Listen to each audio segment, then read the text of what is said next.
Alrighty, so... The eternal forest watched over by the sacred tree contains the path to the prime energy. The forest is northwest of Hyrule Castle. Head there to find the hero and stop Null. But first... it's here, which means he might have alternate dialogue and might not work correctly? I don't know. But, ideally I'd try to do the last monster hunt or something. Princess! Phew, what a relief to see you safe. I was so worried when I heard you were attacked. I've been waiting outside nervously, awaiting any news from the king and Lady Impa. You're not leaving again, are you? Are you? Yes, we're leaving. We're going to the Eternal Forest. Oh ho, the Eternal Forest, you say? Well then, allow me to ensure that the Eternal Forest is safe for passage. If I leave everything to you, then I won't be worthy of my office. Please, I insist. Right then. With that, I'm off. No. Uh-oh. We didn't have a chance to tell right the important part, that Null made an echo of you. He's terrible at his office. I didn't mean to eavesdrop, but I did. Did I hear you're going to the Eternal Forest? Well, you're probably tired of me saying it, but I'll say it anyway. Please be safe out there. I heard you're going around mending rifts all over the land. What a noble thing to do. Thank goodness for you, Princess Zelda.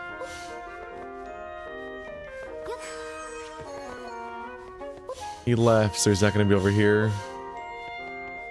Yeah. I wanted to ask him about the last monster hunt. Dang it. They made him the monster hunt dialogue guy, but he also interacts with several quests that happen around here, and then that overwrites his dialogue, and he just talks about that quest constantly. And then in moments like this, he just leaves. You're like, man, can't you give me a lead? But I think he's not that good at giving you leads most of the time anyway, and he mostly just tells you to go to that region, but a hint would be helpful. Thankfully, this zone has, like, no characters in it, so... If I go to that person's house again, that'll probably be enough. So I guess this was Heber Mountain? I mean, Mount Lanayru? It's like went around to there or something. There's a whole zone there's a place we haven't been to yet, surprisingly. You think that would have come up, but I think I went up and around here. Oh, that's where I thought the balloon spot was gonna be. Did I climb up from this side, never go up through around that area? Huh. Let's check in with the Yeti guy. It's a different day, so I'm blanking on his name a little bit. It's not Dompe, but it has it has a little A at the end. The E with the character on it. Oh, it's cold again. Help, help, help. Wait, is it only cold in the older area? What to do? It's Conde. Zelda, try. You came to play with Conde. Do you two have a little time to chat? Conde remembered something after we talked about Big Brother the other day. Oh? What? Tell us. A long time ago, Big Brother did some magic that changed the weather for a day. The magic made it all sunny so he could fly off safely in his hot air balloon.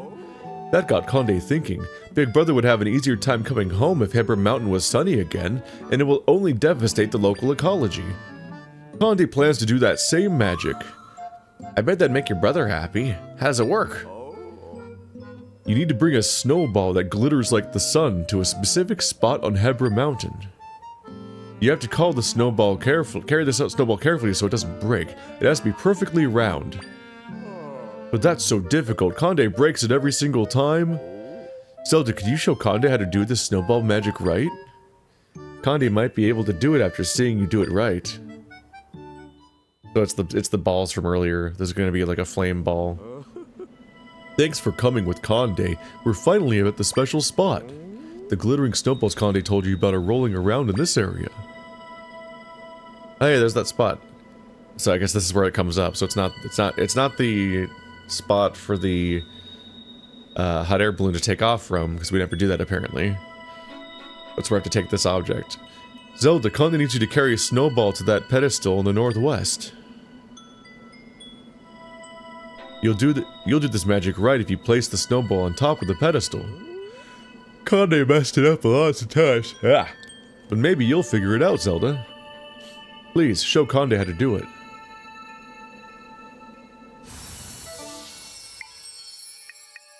Bring it up to there, okay. Where is it though? Is it up here? Or it... Ow. Is it this snowball?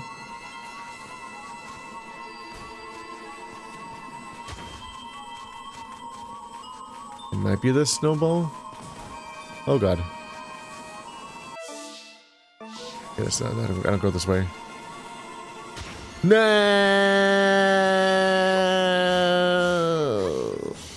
So it is a giant snowball they have to carry around. It is not the, It'd be really helpful if I could carry it above me. How do I get past this part in particular? Yeah. Probably by carrying it above me. Gotta see if I can abuse the system. And if I'm carrying it above me, I don't know how I'm gonna effectively... Ah!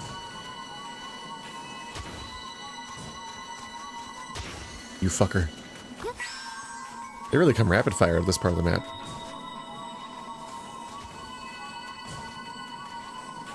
Ah! There. Okay, it's above me. I don't know how I'm gonna be able to put it down now, though. But I have the smallest... I have a smaller hitbox now. I can just physically avoid the balls, which are hard to see coming, because area is small. Motherfucker.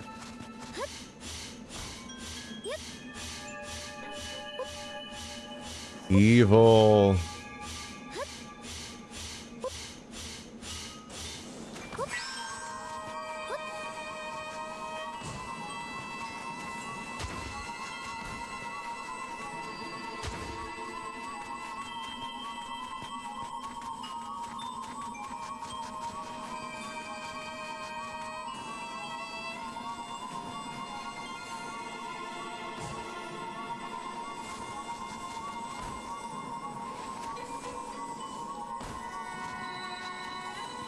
There we go. I'm just trying to parse what the hitboxes are here. Let's see where this lands when I let go of it. Hopefully this direction. Yay! That was amazing, Zelda. The magic worked. Now that you've done it, Conde can probably do it too. In fact, Conde sure he can. Thank you. Conde wants you to have this reward. Ooh. Hey, another heart piece container thing. Another heart container from the heart pieces. Conde used to play here with Big Brother. The view is great for watching the weather. Conde forgot the magic for a while, but now we'll do it for Big Brother every day. Thanks, Zelda. You too, try. You can bet that Conde will keep doing his very best. That's... Oh, it's gone. Oddly, it's all just kind of tragic. You're like, damn, man. He's just trying to... He's doing a ritual every day for... Oh, hello. For his missing brother. So I've just never been in this entire direction, I guess. Just didn't... Ah! I thought I was out of the path.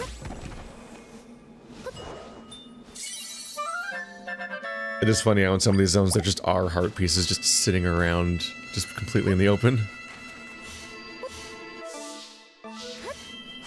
No idea which heart pieces I'm missing, but I got pretty close to getting all of them, so I can feel pretty good about that.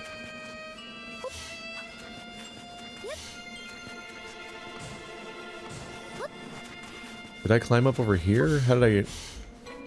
That looks kind of familiar, but I don't remember if I just went like... If I just climbed the mountain directly, maybe?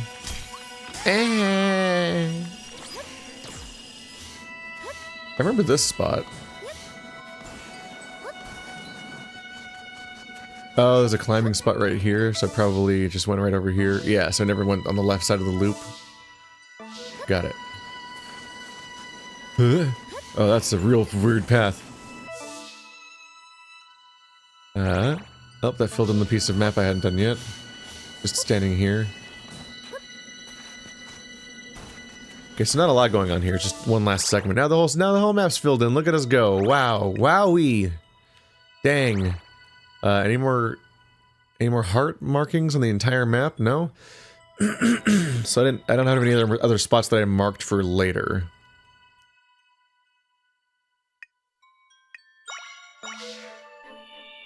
So now it's pretty much just exclusively a question of like, where's the monster hunt?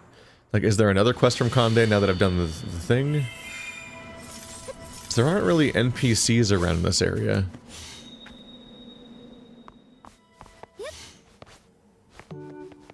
Nope. Okie dokie. I went ahead and checked. And there are no quests here. So like there's zones like this that have 8 quests in them about, and like this one has like 8 quests, and then it varies, but like Heber Mountain only has like 2 quests total.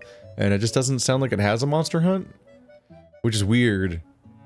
Because they set up the pattern of there being a monster hunt that gets unlocked in every major story zone after you defeat its like regional boss. But then there just isn't one in Heber Mountain as far as I can tell, so the pattern just kind of breaks, which seems strange. Also, I have 2 horses here apparently. They're both on the map. They've both been abandoned, but they're both permanent. They're both important enough to be on the map at all times. So before I'm done, where is it? The dojo is over here.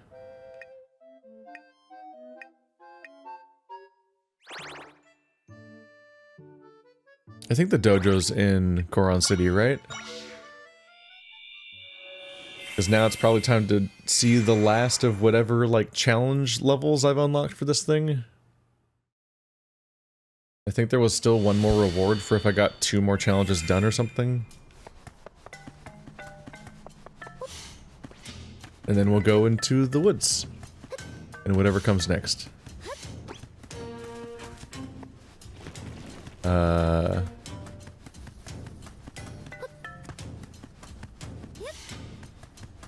This is not where the dojo is. Is the dojo down here? It is. I was in the right corner of the map mentally, but I'm like, no, this place is pretty small. Doesn't have that there.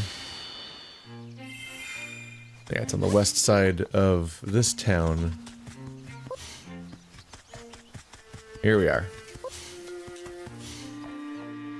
Yeah, it's very strange to have a boss fight unlock every time you do every time you finish every single one of the main story regions, then just one of them just doesn't do that. But if the resources I checked online are correct, then yeah, that's just what happened. Strange. It would suck to just be running around looking for it forever. The Titans gather again. Yeah, that's probably a good indication that I made it. Is that the next... I've unlocked the old boss fights version.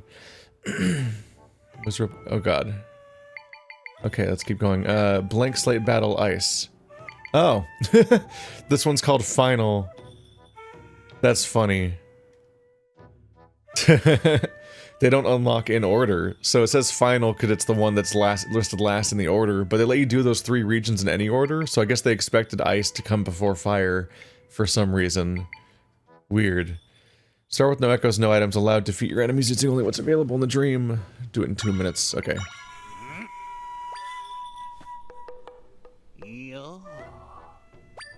Close your eyes.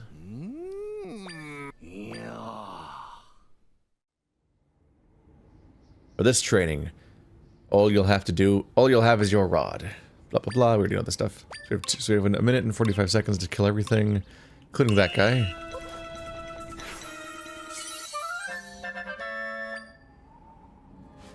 Ice block echo. Razor, so you probably want to summon the fire on this guy. Hope that it kills him. Now I have Ice Guy, the Freezard. I don't expect to succeed at this, because I think I've never succeeded this in the first time, because you basically need to have like a strategy. That's like born from you actually having a chance to figure out how to proceed.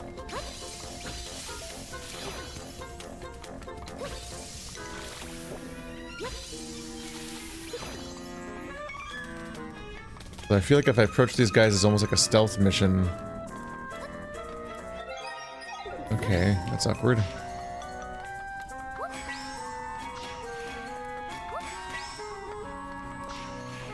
It's not supposed to approach him on that side very well, but if I do it very carefully, I can do it on this side.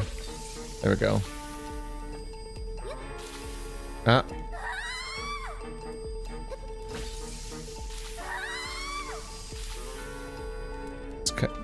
It's kind of a stealth mission, yeah, where you're trying to, like, make every single one of them melt without reacting to you. Because if they aggro, then they're going to be a problem and go all over the place. But if they don't aggro... Uh-oh. Yep, that's immediately a problem. Uh-huh. Ow. Fuck. Jesus Christ. It's... oh my god. This is so punishing immediately. Jesus Christ, help! I can't move! Gee, I'm fucked.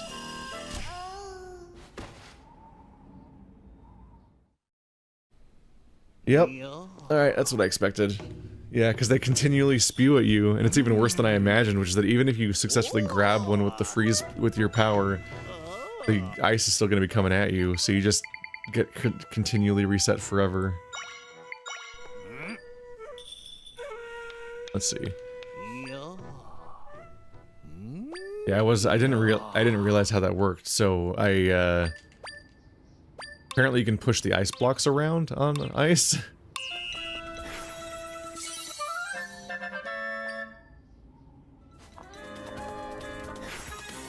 But if I'm a little more careful with this, I can plan a bit. What's worth noting is that I can also summon ice blocks. I don't imagine that the Freezards can hurt each other, because they just shoot ice. So I learned to summon him, but I think that's just because it's a universal mechanic that you learn everything you get. I don't think summoning the Freezard will be helpful. Let's see. I can just kind of move on whenever I successfully set one of them up to die. I don't have to stick around and wait.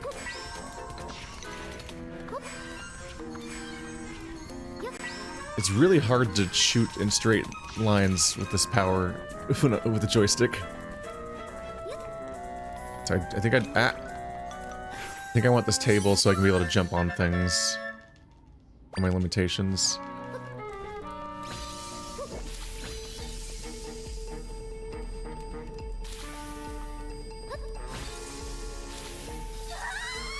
Don't care about falling, that doesn't matter.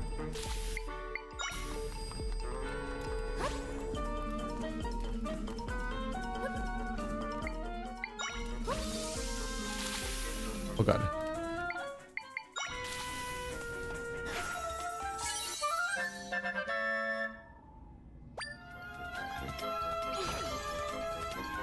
Okay.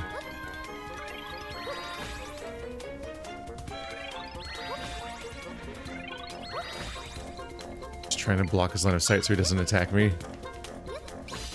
Uh-oh.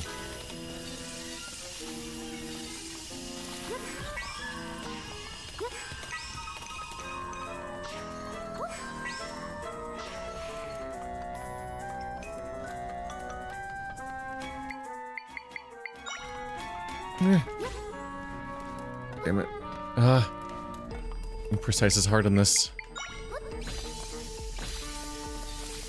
Quickly! No! Down to the seconds. Being precise and quick is very hard already with this control scheme, with the way that summoning works. And how all the ways that it summons just slightly off from where you mean for it to, and how that completely fucks you. But here we're also on ice, doing a stealth mission. You're like, okay, man. Bit rude.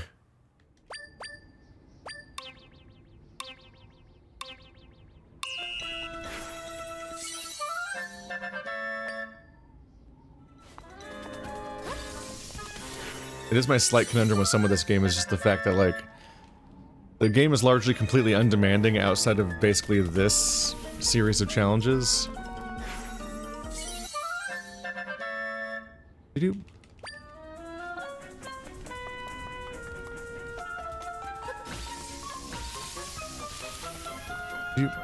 But also, when it does get kind of demanding, it can be extremely frustrating to play sometimes. Although I think that's a lot of that is the time limit being included. More than almost anything else. This part drives me crazy. Just because the control scheme is just hard to, like, do exactly what you want with on a moment-to-moment basis, so having to move fast just gets really annoying.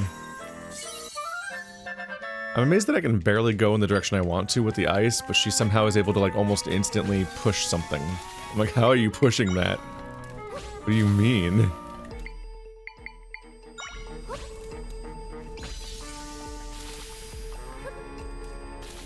There you go, push that. That's the way to do with that. No! How did ah! Damn it!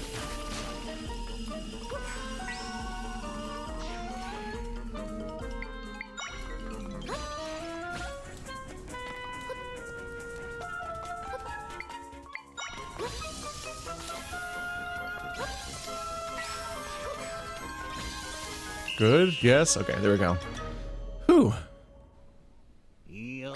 Yeah, I accidentally melted the ice. I had the correct reaction of shoving it, and then I freaking accidentally put the fire on the other guy's head, so it melted the one that was being the cover for the other guy, and it was just like, ah! Oh, I went so fast that time that I got the bonus. I'm ready. Revenge from the skies. Fend off an assault from the skies. I'll do it with more assault from the skies, probably. Close your eyes.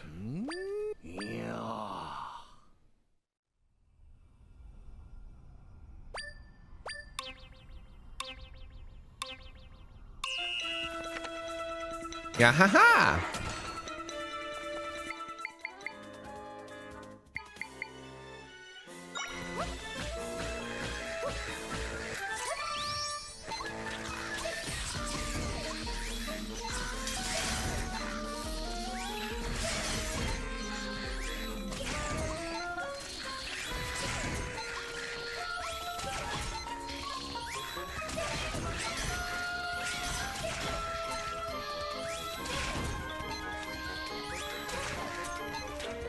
Lock onto the enemy!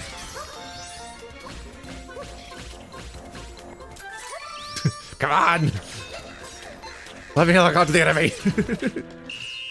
How are you gonna put combat time trials in your game, and then have Z targeting, and then have the Z targeting target the allies that you can't hurt and have no reason to target? I don't understand. It's fine. Obviously, I beat it easily in like half the time needed, but I'm just like, in the moment where it's like the game's telling you to go as fast as possible and win this challenge in combat, and the fact that the combat's designed that way is just so strange. I don't understand. Where are these heart pieces hiding? Oh, is that the one for doing... that was a heart piece for doing the next 2 challenges, and now the next one's gonna be at 3 challenges. Don't know if this one would be a heart piece or not. The previous one, I think, was the katana, which I used for the other reward. Trial of Flame and Ice. Endure fire and ice attacks as you fight through all the enemies.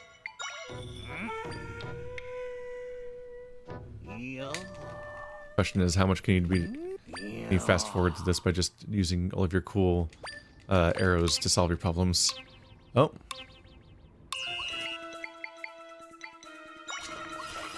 Oh god.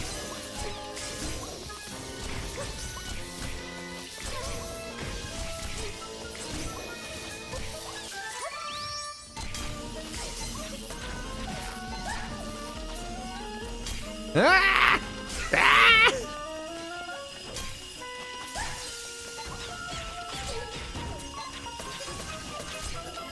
God damn!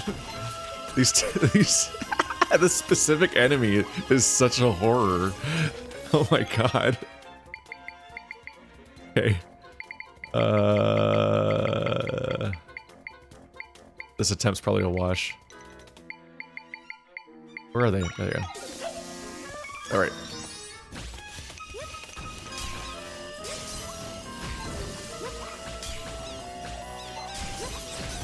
That guy's a fire enemy, isn't he? So I can't attack him that way. Okay. Out.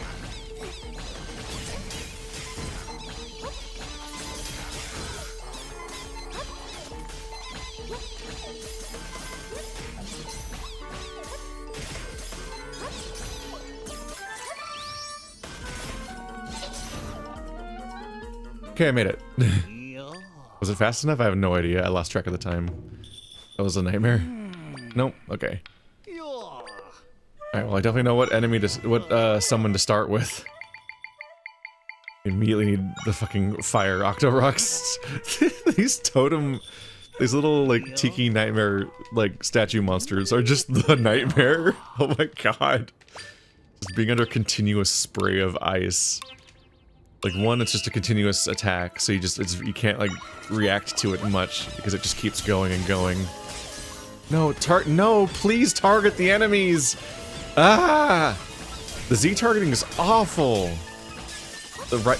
Both sticks don't change which person you're targeting, and it doesn't target who you're pointing the camera at. Like, who the fuck designed this? Like, honestly, I'm so baffled by the fact that Z targeting, you can't like choose who you're targeting. Yeah, the D-pad doesn't change who you're targeting. The joysticks don't change who you're targeting. Your character pointing at a specific enemy doesn't make you target that enemy. I'm so baffled.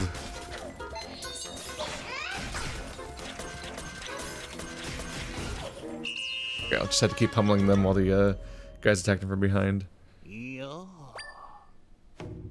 Like they entered a lock-on, they put a lock-on system to help you target in 3D, but then they made it so unhelpful for actual targeting purposes that it might as well not be in the game. Like it's so strange. The fact that it won't target who you're pointing your character at, and you can't encourage it to target a particular person, but also it won't target enemies specifically, it'll target allies also. You're like, why? Why is it doing this to me?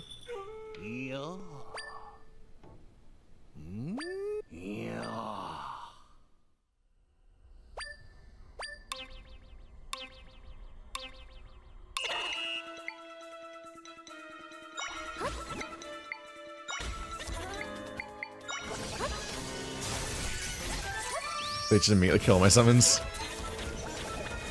It's immediately targeting them bad again. Keep wanting to twirl as Zelda. The twirl is gone in this mode. It's like, it's actively a problem because this is like my combat mode, but this combat mode can't do a dodge. The twirl is just like a helpful little way of dodging around attacks, but it doesn't, they just take it away from you in this mode. Which feels weird. Ow.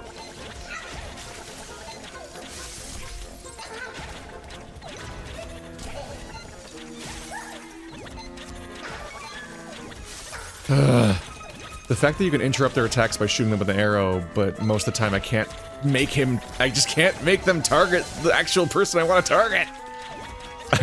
It's actually like not very fun to play the combat because of the way that they designed it. Why is it like this? Why can't you target the enemy you want to target most of the time? Why would you do that? I'm so confused.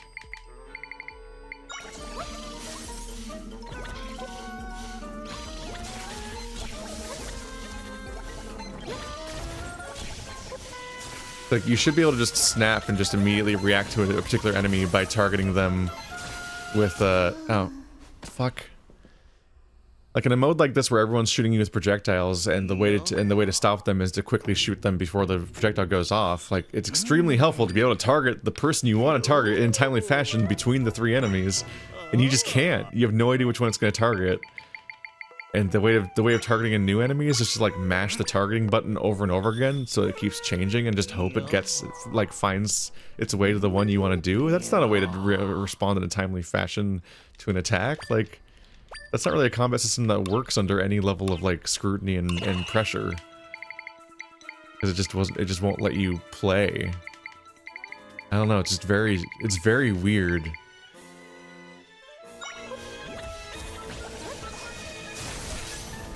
The more I play this game, the more it feels like Echoes of Wisdom is just extremely underbaked. A lot of its ideas just aren't that well realized.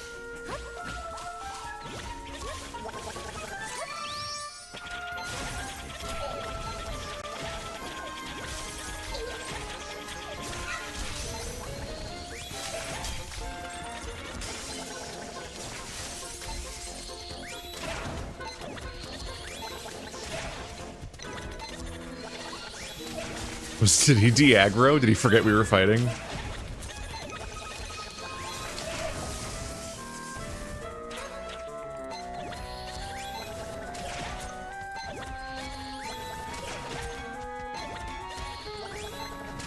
Look at how the game suddenly works when there's only one enemy. Because I can control my character.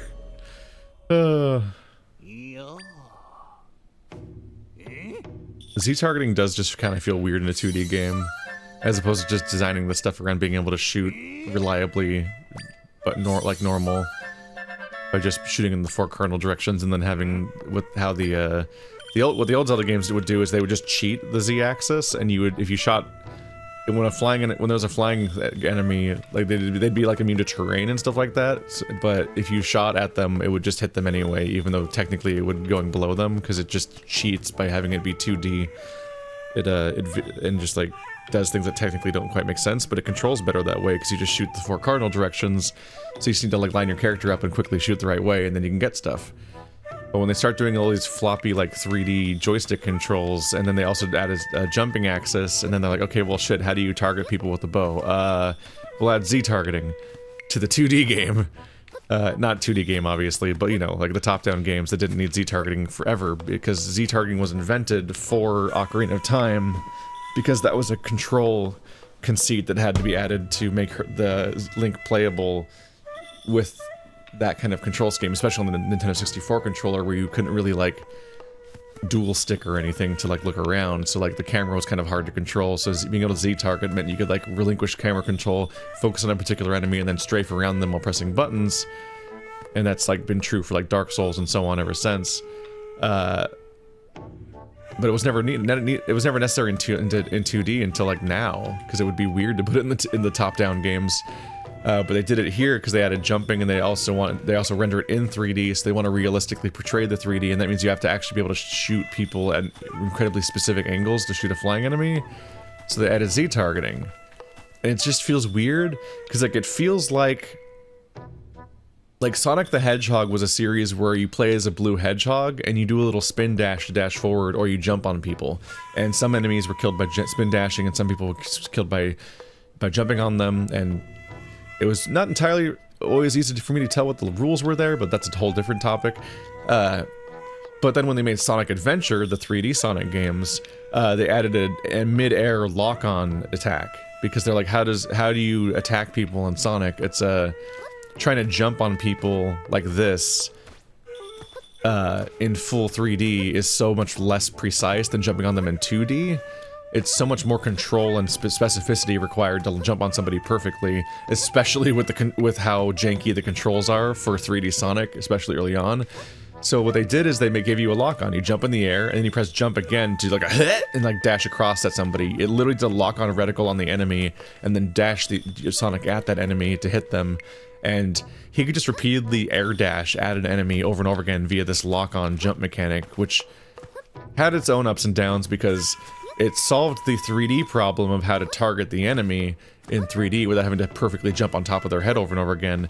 But it caused new problems because, like, you can't really control who you target in that game. It just kind of automatically latches onto the person that it kind of thinks you want to attack, which can cause problems, especially when they made it so that there's environmental things to dash at and enemies to dash at.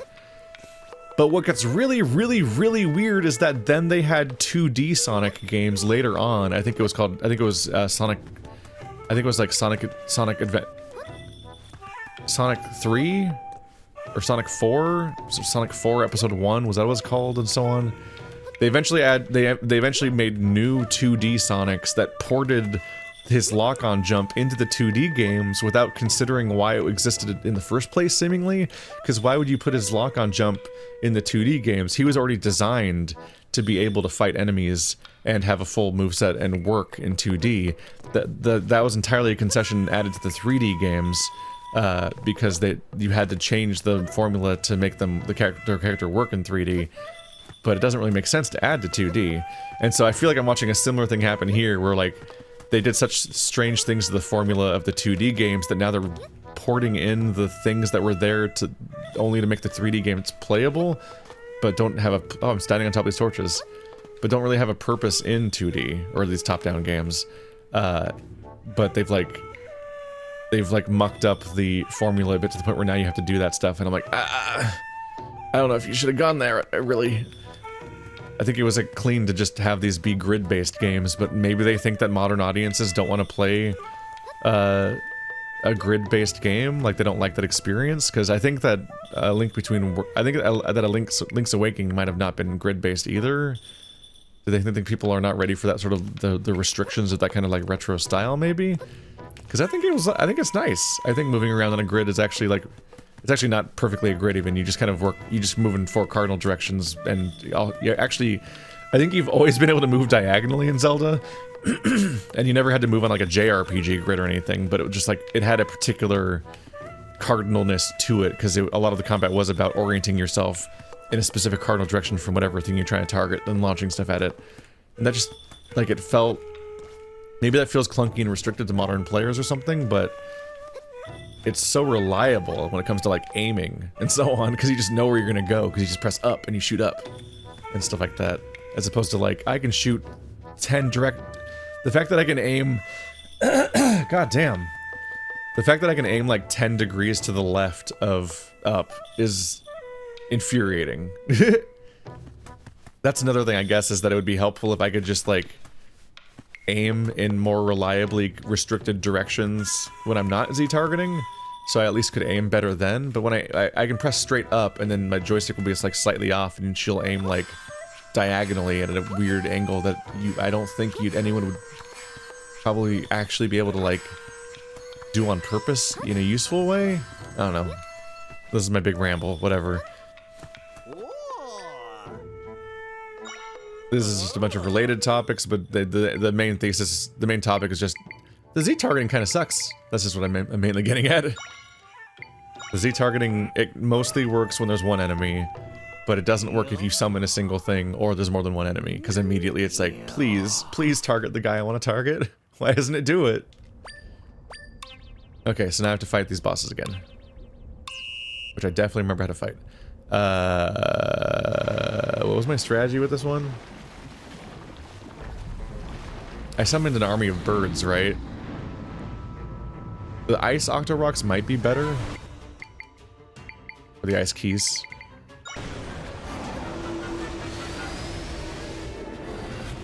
The army of birds did have a place. Just because, yeah, these guys are more reliable and aggro, which is helpful. And they summon the moment they shoot the moment I summon them, which means they're extremely aggressive. The birds are really bad at doing follow-up attacks. They'll get one attack in and they might miss, and then they'll kind of like forget how to fight back and so on. And then they have to attack by running into things, which means they'll also just mostly fail to attack. Wow, they're attacking from all the way over there. Nice. No, lock onto the boss. See, I cannot aim at the boss. There we go, finally. It locks onto every single ally in the room. I'm so confused why they would do that. I don't think you could you even Z-target allies or NPCs in previous games?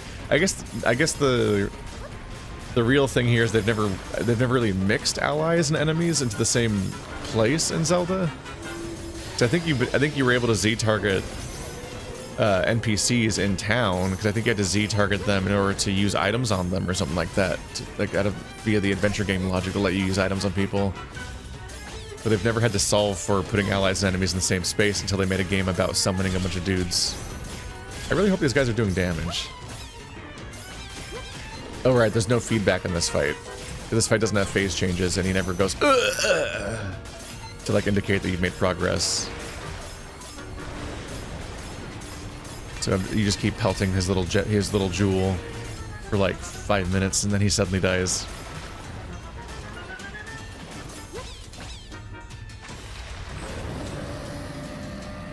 I think the primary phase change, it's probably that roar, actually.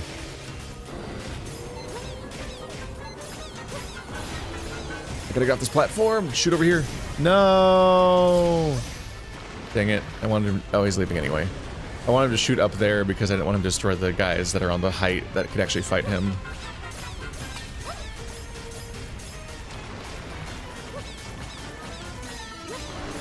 Part of my goal is just to like, yeah, there we go. I want to summon my guys to shoot him, but then I want to move away from them so that he doesn't shoot them. He mostly shoots me. So I want to make the platform that's unlivable not be the one that all my guys are on. These guys definitely seem like they're doing a better job, but I don't know if there's a fast way to kill this boss because you can't reach him very directly.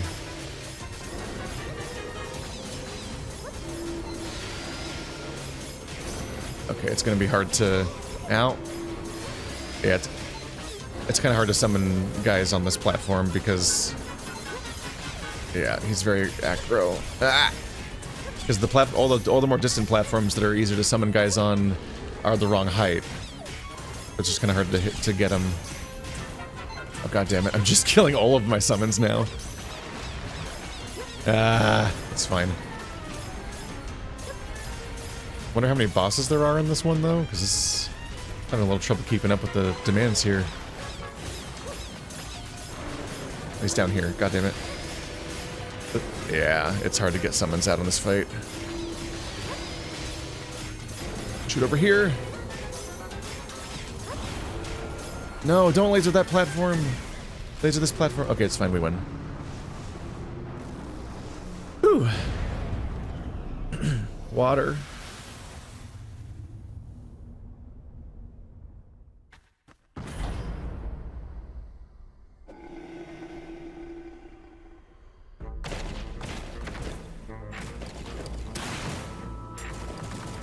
Big spider. Okay. This time I'd better know the trick to this one. Goddamn, sorry, I can't clear my throat apparently. Jesus Christ. I raised my voice, so it like hit new levels of fucking me up, I guess.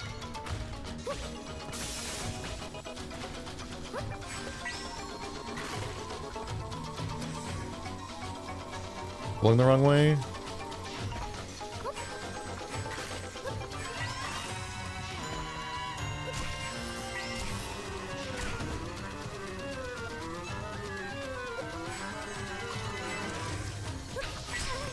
Do I not know how to do this fight? I thought I figured it out. I don't get it.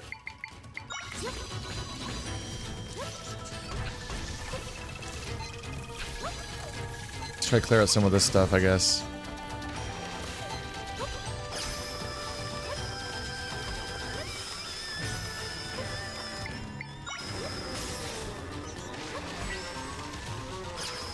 I only spin.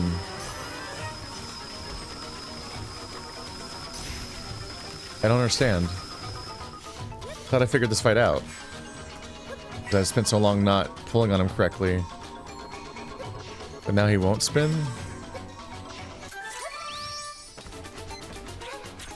No.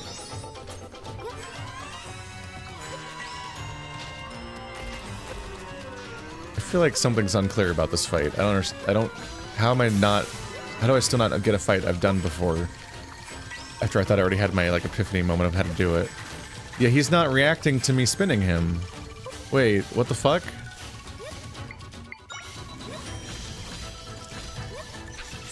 How do I not understand this fight?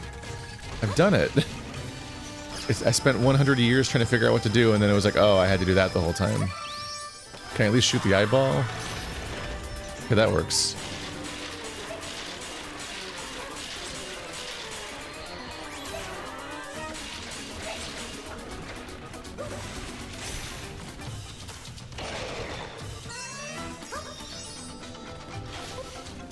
So I'm confused. But I guess that also solves the problem. So I guess the idea is I always could have shot the eyeball during the laser attack, because that's when his big eyeball opens, and that's a classic Zelda moment, admittedly also. But I thought didn't I grapple him and make him spin last time? And that's how I got all of the crystals? Because admittedly, yeah, he's covered in the crystals are supposed to electrify. That's signposting that you need to do that. So it's confusing in its own way.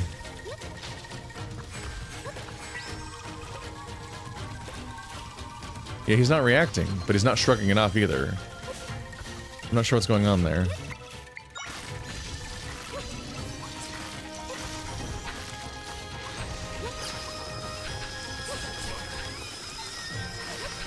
Okay, I want to target his eye. I want to target his eye. I want to target his eye. Oh, God damn it. This is trash. Come on, man. Ah! This sucks! Look how much I'm having to hit Z target just to try to get to his eye, but then I start going faster because it's taking too long. And then I fucking miss it when it finally does target his eye, and I accidentally unselect it because I'm trying to get... I'm just select the eye! Just aim at the eye! This has to be the worst that a Zelda game's ever controlled when this kind of stuff's happening.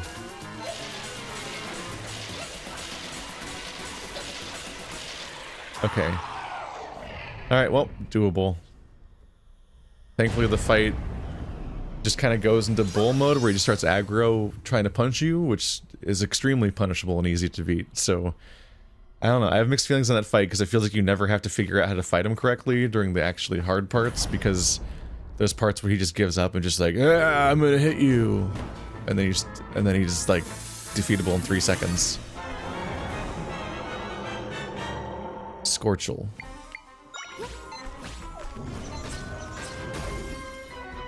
Get him!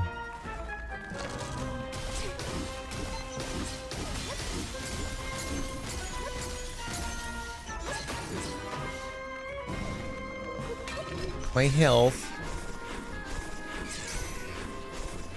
That was rude.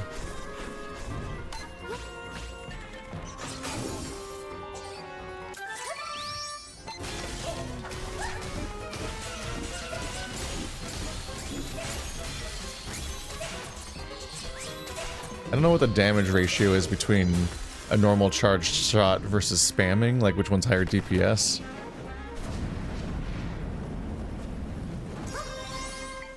Because in a lot of games, charging of a shot isn't actually a higher DPS necessarily, it's just higher impact in that moment. So you get, like, preparing charged shots is obviously a good thing to be doing in a lot of moments.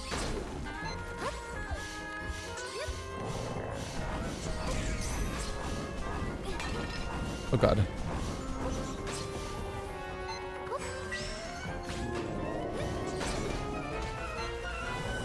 Come on, guys. I'm relying on you guys to do the fight. Oh god.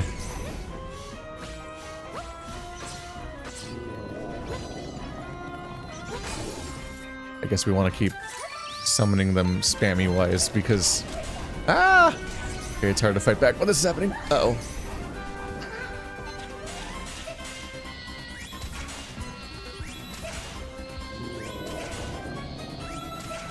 That's gonna be bad. Ah! He's way more aggro in this state. Uh-oh.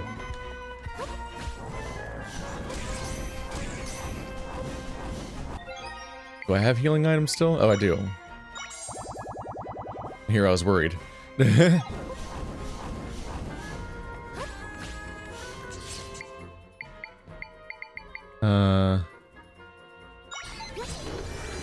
I basically need as much aggro as I can, right? Because I need... I need damage going out, and I don't have any more transformation. Hey.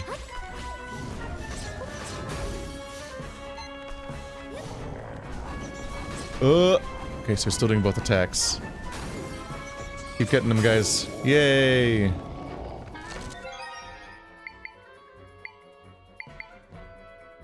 Now that he's technically vulnerable, I would want Octorux. The spam.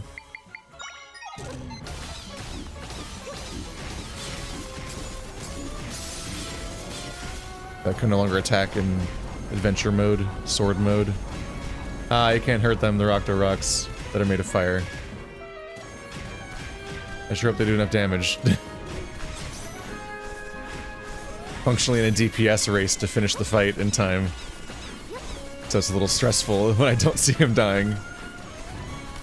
I'm all out of it. Oh wait, I fucking have energy potions.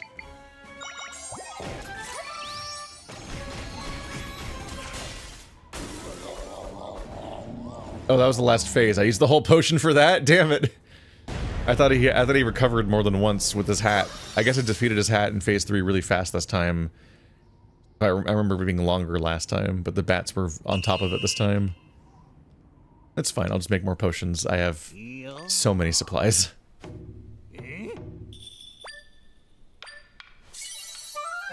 Ta-da!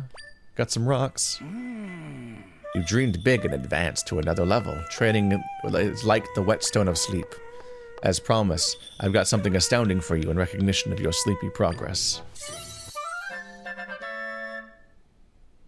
You've got the final mastery. This is the scroll of Shisho's greatest teachings. Equip it to slow energy loss and sword fighter phone even more. You've gotten through everything I've thrown at you. Congratulations. When I think of how you've grown since you first walked in here, I think it's time. One final training. I'll get it ready. You should get yourself ready. It's going to be real hard. Even slower, yep, level 3. Didn't even know that was going to be in the cards, honestly. What do I even have equipped right now? Damage reduced plus, extra energy plus, yeah. But a lot of these things don't drop energy to begin with, so... Being able to spam all those at once and equip them all at once, I assume they stack, otherwise why wouldn't they replace it each time? Jeez. Alright, what's next? You are now the ultimate snorier. That said, care to do some more training anyway? No? Well, oops, I pressed the Nintendo A button. The final Titans gathering.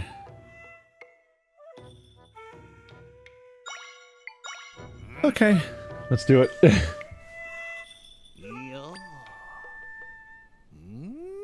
Is it just all of the enemies again, or is it all of the like the bonus hunt enemies? Like the B variants of all of them again?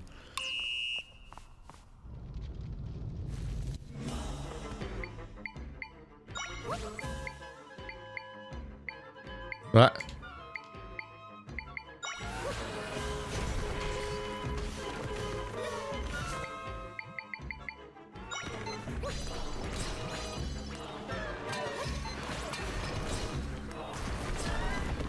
Well, that messed him up, didn't it?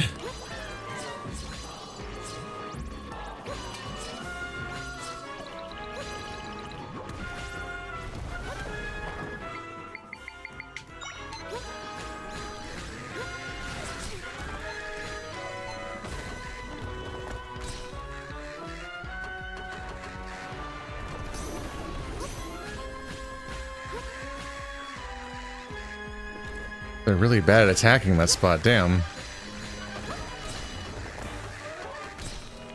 Okay, there we go.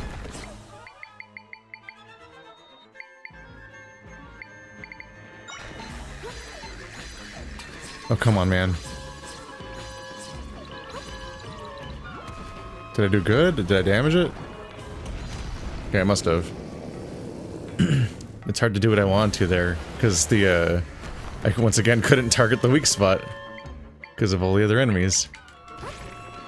Okay, you can't target that way.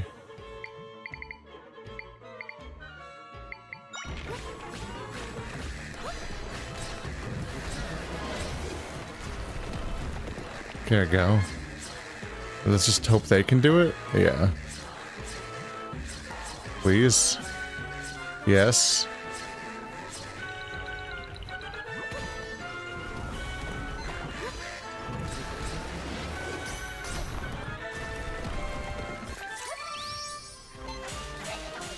There we go. I'm trying not to just use the power the entire time because I think you don't get any of your meter back. So they expect me to do all of this like in one go without using much of my meter, which is a little struggle.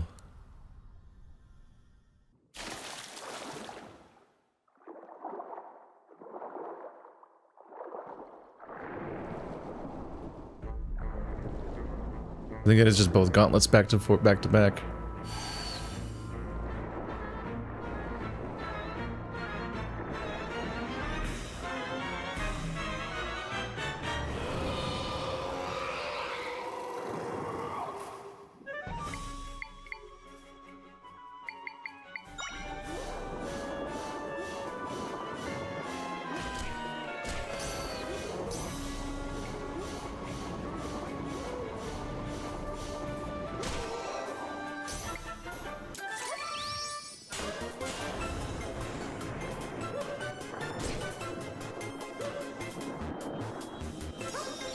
Although, Do I have any more energy bar ones? Not much.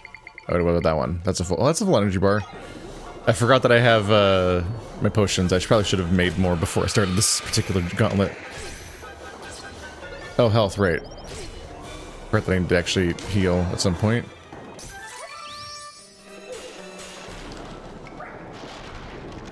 Damn, that help. They lose their entire current health chunk like instantly, apparently.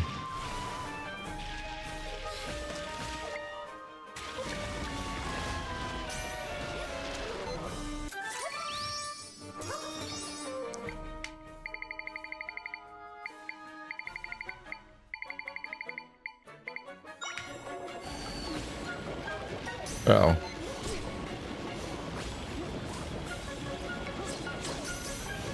Cannot get the summons out. Ah.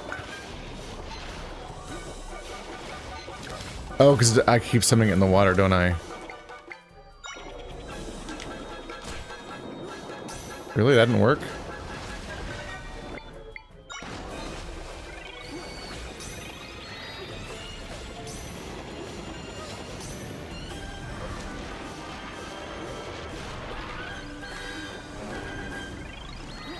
And I'm not having good luck here. Okay.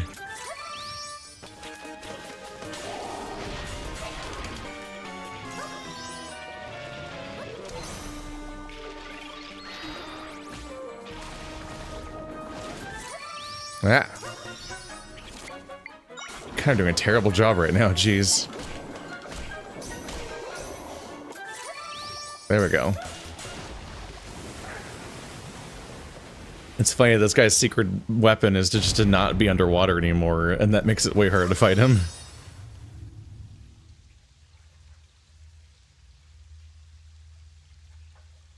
Okay, so I need to remember, this is the mole guy probably next, so I need to remember to make him... I need to remember to summon statues whenever he dashes around to stun him, because otherwise you lose a lot of time to him doing everything else that he does. Mogriff.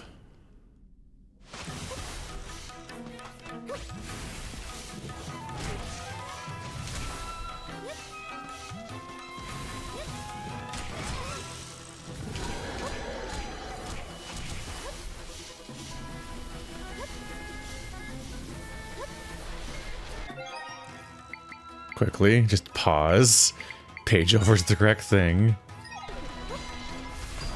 There we go. The main goal in this fight is just to never miss my opportunities to obliterate him whenever he does a dash. Everything else is just frosting, I guess. Like I just need to get that specific part down, or I'm gonna have a very bad time.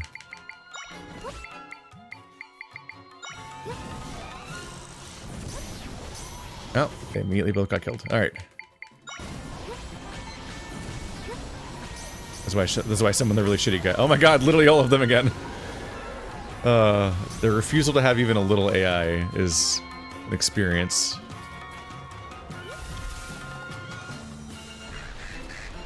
Okay. Nothing else mattered. Ultimately, it was just waiting for this to happen. Don't got him yet.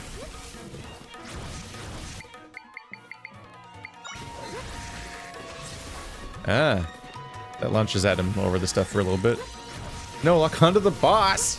No, lock onto the boss! I can't aim at the boss! It aims at all of my fucking summons! I can't believe it. Why does it work that way? Yeah, you can't interact with this part of the fight very much.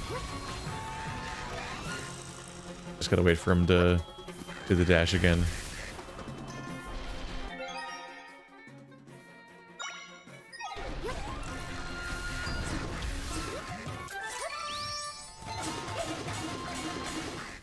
There we go.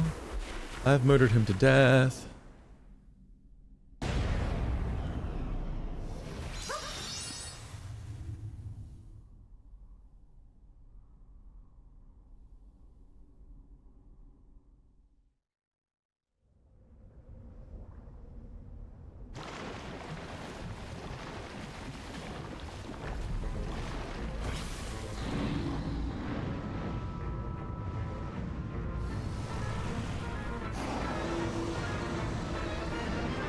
It's this fight I just did. It takes a while. Okay.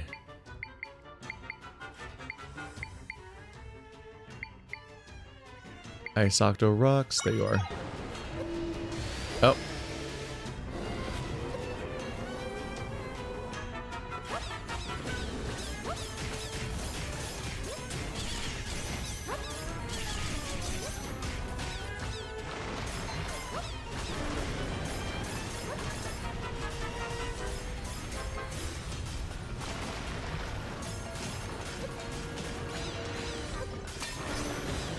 Nope, wrong.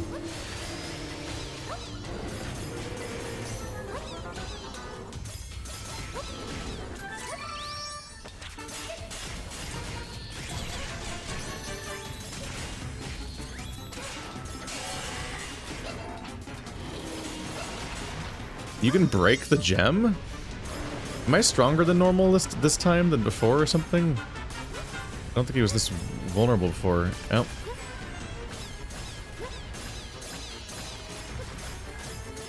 Wait, he went over there.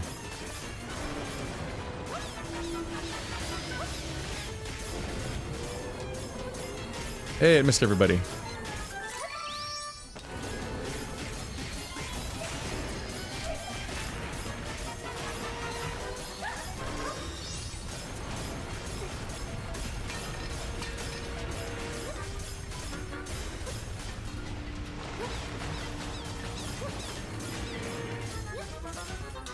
Nope. I'm always wrong where he's gonna spawn. It's really hard to guess. I think he spawns... I think he always lands on one of the 3/3 of the map. But you don't, but it's like, it doesn't tell you which one of the 2 spots nearby he'll go to, functionally.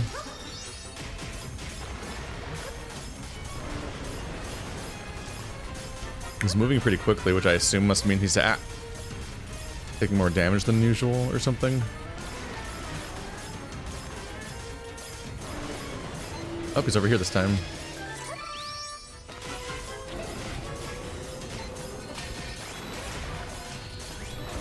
He's gone immediately. Yeah, that must be based on how much damage he takes, because he's not sticking around at all. I think it's just because he's just getting pelted the whole time. He's gonna be bottom right? Yeah.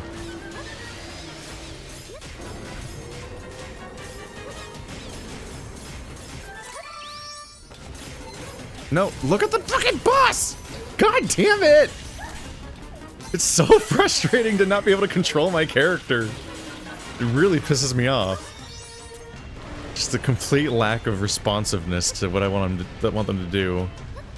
I'm like, there's a boss in the room. I want to target them. I summon all my guys. Now to get my attack. Nope. I'm gonna shoot these arrows on this limited resource at my summons, which there's no reason to shoot with arrows. Fuck.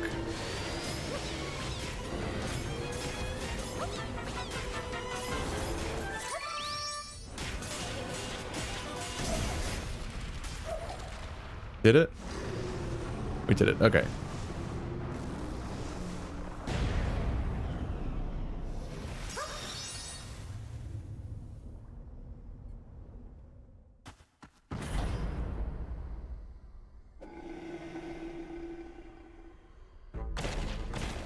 Oh?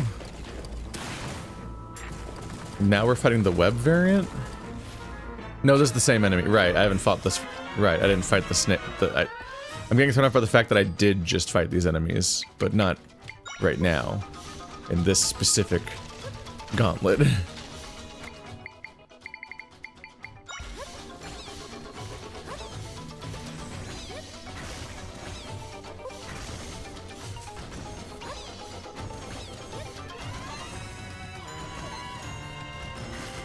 See, can they can't aim up at him, can they?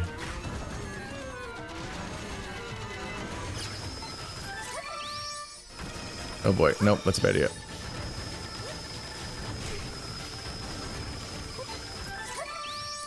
Please aim at the eye, please aim at the eye, please aim at the, yeah.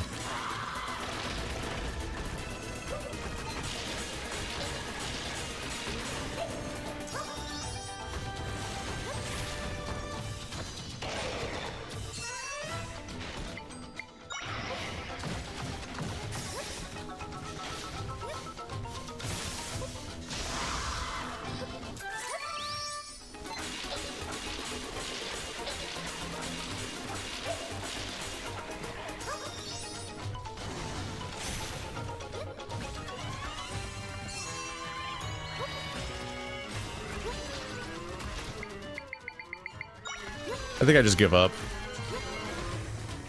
I don't know how to get him off the wall reasonably, but eventually he'll just do the fucking laser eye, so who cares? I just can't seem to make sense of what they want me to do until before then. Because presumably there's a smart way to fight this guy. And I don't know what's going on with this fight. Because I've definitely successfully made him rotate around before. Please aim at his eye. Please aim at his eye. Please aim at his eye. Oh, God, fucking damn it! And then he came down on his own anyway, so who cares? This fight's so fucking annoying. Alright.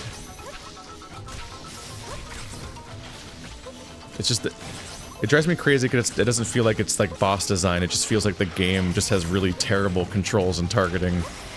And that being the reason why I'm struggling is just not fun. Oh my... No, please.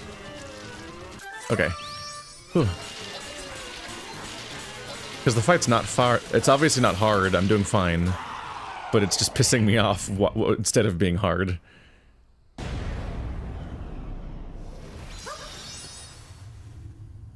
Okay, it's over. Now it's the guy with the crown again, I guess?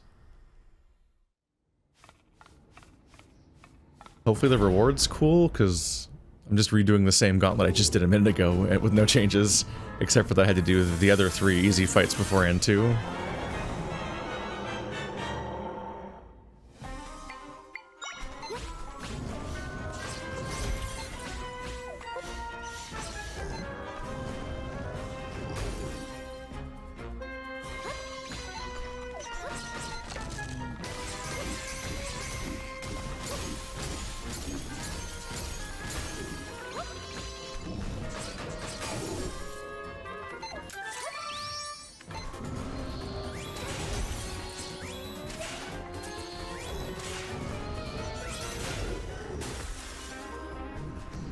I'm not totally clear if you... I think I've bounced off him whenever I hit him with the sword before, so I feel like I shouldn't hit him with the sword anymore.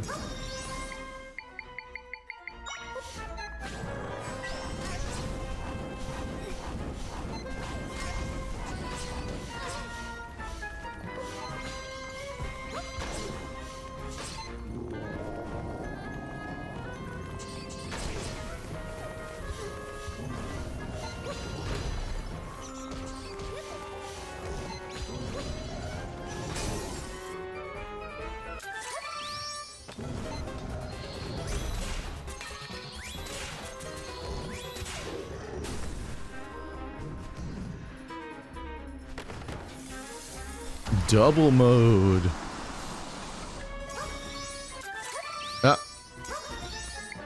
I get thrown off sometimes because if you press this, it's a quality of life thing, but when you press the summon something button, it changes out of transform mode. But that often tells my brain that I must have accidentally pressed the transform button instead of the summon button. So then I press it. So then I end up pressing it again, trying to I end up pressing up then to switch out of being my brain. So I'll be already transformed, so I'll press the summon button because I want to summon something, but then it'll transform me out of transform so I can summon, which makes sense, but it does make me think I accidentally pressed the transform button, so then I press the other of the 2 buttons to try to summon something, which just makes me transform because that's actually the transform button, and I'm like, oh fuck, no, and then I have to untransform again to then finally summon. So funnily enough, funnily enough does throw me off more than help me that the summon button, instead of being unresponsive or giving me an error message or error sound, just untransforms me because it tricks my brain to thinking it's the transform button for a moment over and over again. It's just funny.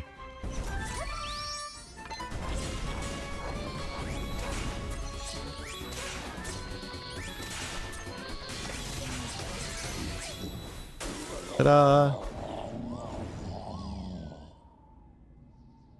I have now fought every story boss 3 times. Maybe there should have just been 1 boss gauntlet. Maybe doing 2 half boss gauntlets, then the combined one wasn't... Oh, we're doing this one again. Okay. Like, it might not be the most compelling choice, because it just leads to you just repeating these so many times at this point.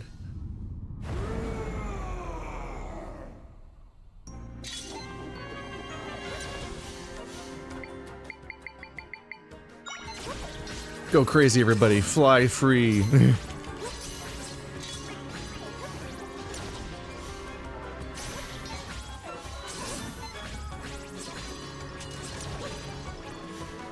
I've got more energy than ever before, so I can just be annoying with these guys now.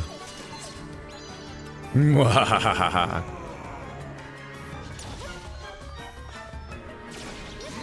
like the armadillos. They're fun. Oh, it targeted the armadillo instead of the enemy. Awkward.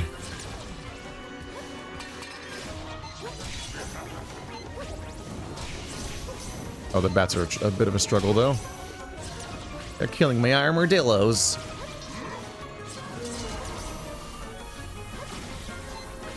No, don't target the projectile. Is there even a reason to do that? I wonder if there's an interaction there. Maybe you like grab it with all Zelda's grabby thing, and then can I drag it to him and hurt him with it? Yes. Ah, look at that! I learned a thing.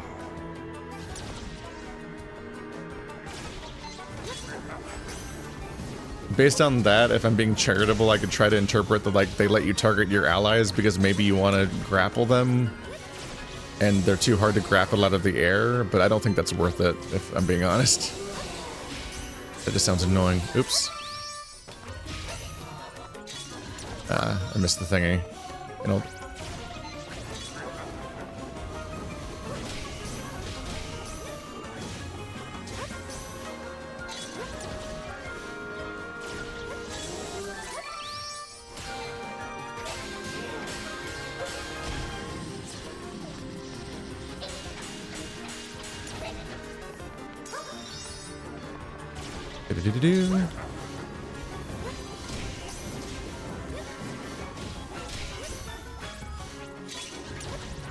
They're having troubles making contact.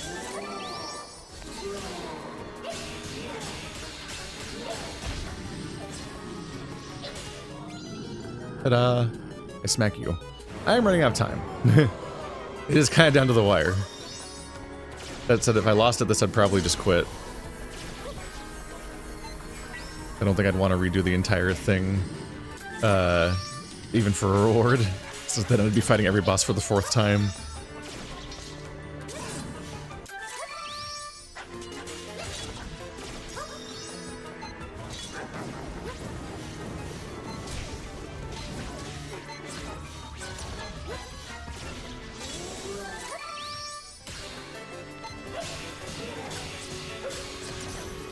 I do like that the Ganon fight feels like a proper boss fight.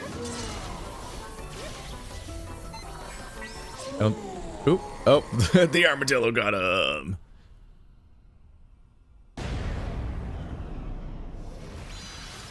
It generally feels like a pretty clean and aggressive fight. They have to actively be engaged in the whole time. Finished. Did I make it? I might have lost track of time at some point. Okay. Yeah, I had like 90 seconds left. Good. As a little graduation present, take this handy-dandy outfit. Okay. The green tunic. You feel that wearing this tunic with a belt and pointed hat would fill you with courage. And speed like that made you quite the power napper. Oh, I guess I did it fast enough to get a bonus for time too. Even though it was almost out of time. Okay. You are now the Master Snorier. But you will always be my precious student and more than welcome here. Huh.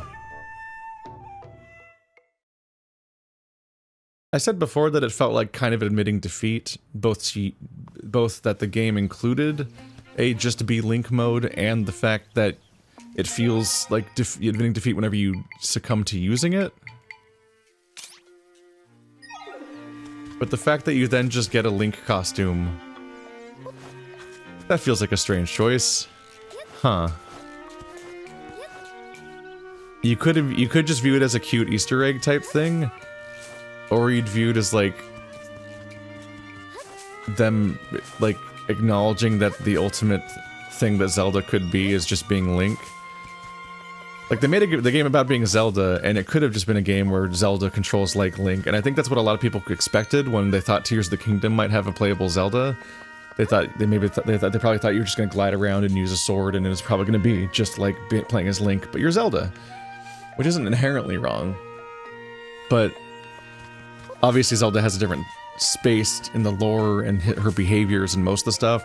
You kind of get a vibe from from the Breath of the Wild Link that she might be capable of being up to for some regular adventuring, but most of the Zeldas you see, they feel like they'd have a very different approach. They'd either be like some kind of magic character, like in Smash Brothers, or they would be, at least have a very different combat style, like how Sheik seems like a very different kind of character in a combat situation than Link. And so there's different approaches, and different Zeldas have different vibes to an extent. But with this one, they took the approach of giving Zelda all the magic, but then as a special power, she can just turn into Link for a little while, but they make it a limited use gauge that's like a superpower. So not only does it feel like a weird concession to turn into Link sometimes, as if to just like, be like, okay, fuck all these gimmicks that are making you play with, just give up and play as Link for a bit. There, that'll solve it. Like, it feels like a way of like being like a band-aid on the whole game's design, that it's like, it's admitting that, oh right, this entire series is designed around playing as Link, so us letting you play as Zelda instead is like ill-fitting for this whole formula. So here's a bunch of gimmicks, have fun with them all, good luck trying to use them all, but also just as like a salve, as a get-out-of-jail-free card, as a fail-safe, here's just like a Link button where you turn into Link and you play as Link. But it's limited use, but it's like, the way that it's included makes it feel like it's admitting that Zelda's out of place here as the protagonist, and the fact that it's a limited use superpower makes it feel like it's also implying that that's like the ideal thing to be, and that Zelda is something lesser in a weird way. So like ludonarrative stuff, like the tone there, that just kind of feels wrong, including it that way. And capping that off with a training arc where you get stronger and stronger at being Link, and then you just get a Link tunic is like, huh. You know what I mean? It's just like, I'm not here to like rattle cages all day about it or anything, but I'm like definitely like, huh.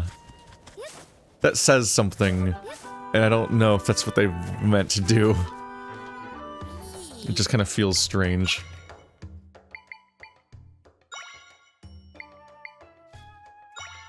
Let's make some more salted smoothies. So they're basically a full heal and a full energy bar. So might as well just make a bunch of these for the final everything and be ready with that.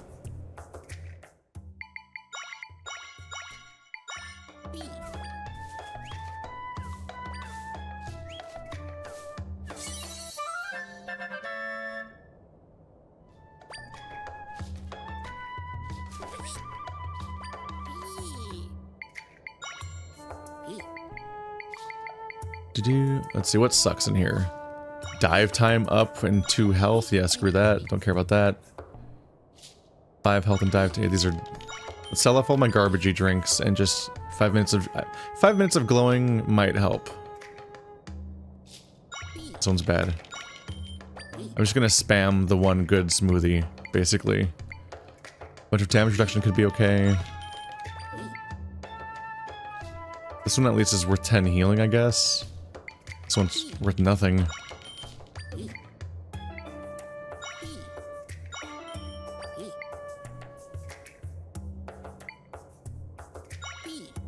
Only 5 hearts.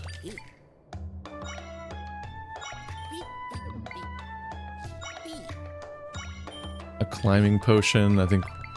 I'm honestly not even sure where that was gonna come up for the most part.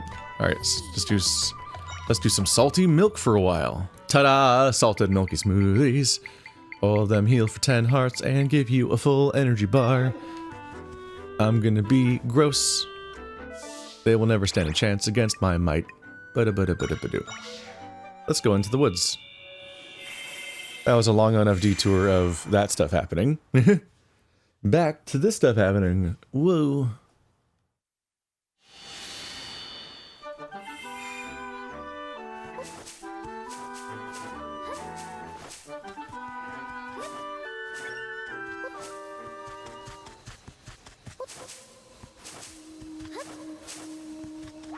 Hi. Howdy, everybody. Oh, that's funny. I'm out of the combat stuff, so it keeps switching me back to the flying tile, which is funny enough a resource I never used the entire time I was in that combat gauntlet. Oh. Yep, something needs to be dragged to that. Are you okay, right?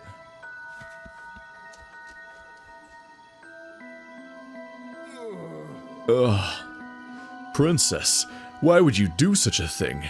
You didn't need to be so forceful. That was an echo?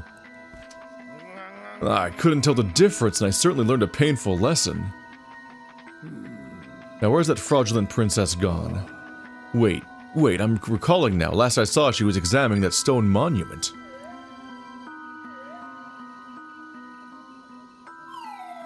I don't see a big sacred tree here. Maybe it's elsewhere. Gonna read the monument now. The path will open when the 6 pedestals are crowned. To crown each pedestal, demonstrate the power of echoes and prove your wisdom. Okay, so it's a six-part riddle. I think we're not gonna do the Lost Woods thing where you have to like figure out how to navigate from screen to screen. Hello?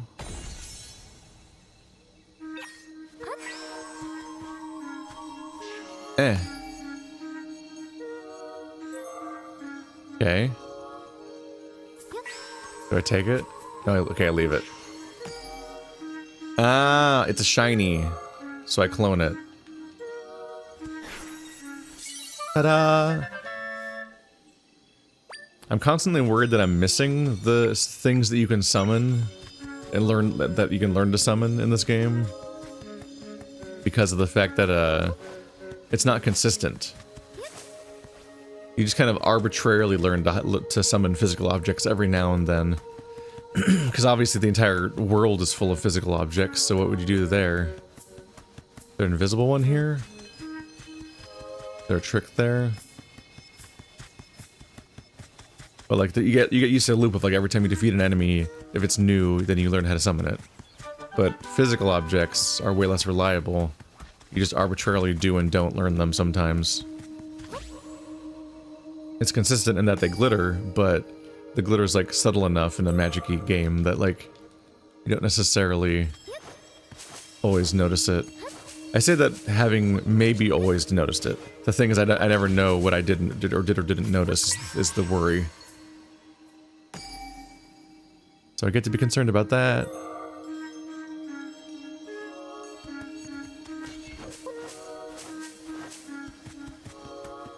Since they're summons, does that mean that I need to have at least 5... Do I need to have at least 5 power worth to solve this level? Because one of them is on the first pedestal and that one's real, so I didn't summon that one. But I assume this level requires me to have 5 power to even beat it, because I need to be able to summon all these. But that's probably a reliable thing. But anyway, what I'm getting at is I probably shouldn't summon anything to fight stuff, because I think it will desummon the balls that I've made. I also shouldn't spam balls at one that I'm trying to activate, but instead pick up the one I summoned and move it. Because if I spam, it might erase ones from earlier in the level and I have to go back to them. Okay, the 2 middle ones were hard to find for some reason. Maybe it's because they're just not along the perimeter, but in the middle somewhere, based on the shape of the level. They're all in a diamond shape, maybe. Here's one. It's weird seeing them float that high up. Like if I put it anywhere above it, it counts, and it just freezes instead of falling. Okay, of the 2 that I've needed to find, is that the left or right one? It's probably the right one. Probably one to the left of that one. Oh, it's under this Baba.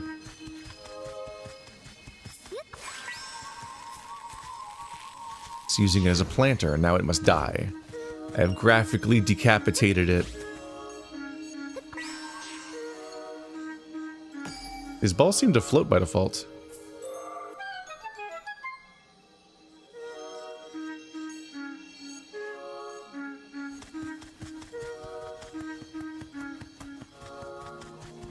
Da da da da. Alright, I did the thingy.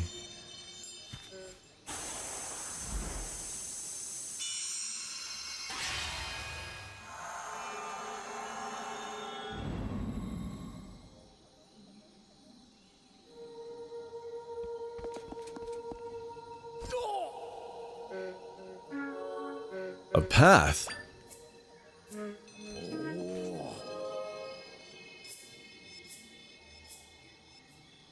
Right. My soldiers and I are off to secure the path ahead of you. No, you can't. Only those sanctioned by the goddesses can go through here. Oh, I see. So leave this to us, and do whatever else you can in the meantime to help. Zelda's very reliable, and I'll be with her too. We'll handle this. Understood. Well then, we're all counting on you two. I'll return to the castle and continue to handle any impending monster threats. Princess, try. Please be careful. How powerful are the echoes? Soldiers, move out! I wonder how powerful the echoes are and how they work. It's like, if only the people with the sanction of the goddesses can move forward, why can Null come through here? Just because they imitate Zelda? Are the goddesses that easily fooled? Let's go, Zelda. Is there not like an inherent Zelda-ness that can be observed separately? Let's see, how many things do I have? I should probably spend them. 25. Yeah, before I fully commit, I should probably go spend these. Since I have them. Do you think that being a copy would be not the same thing as being Zelda? Or being an illusion would not be the same thing as being Zelda? Like whatever forms this magic takes? I was a little surprised that the goddesses can be tricked so easily. I say so easily, but who knows what this is, what this magic is. Alright, upgrade my bombs.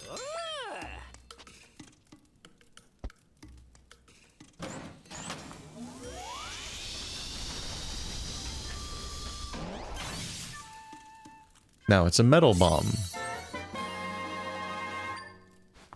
The bombs of might. Oops. Let a bomb. Hold A to charge the bomb, transforming it into a bomb chew. And to rush forward, I'll run up in walls and see. Okay, that's how you get that. So 5 more and I can max out this entire system. I technically never maxed it out. I don't know if I want to go scouring the map for wherever 5 random collectibles might be, though. So I'll probably let that go. I spent what I got, which is more than I can say about all these rupees I have no idea what to do with.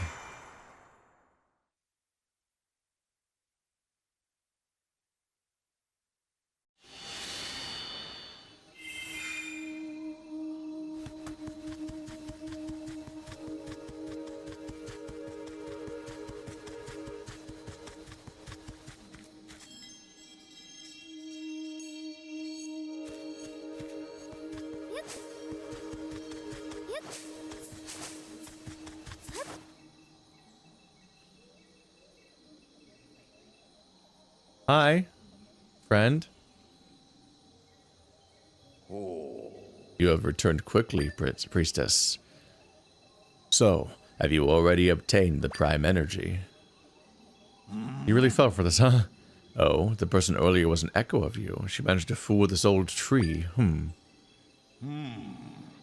I, the Deku tree, have long watched over and protected this forest.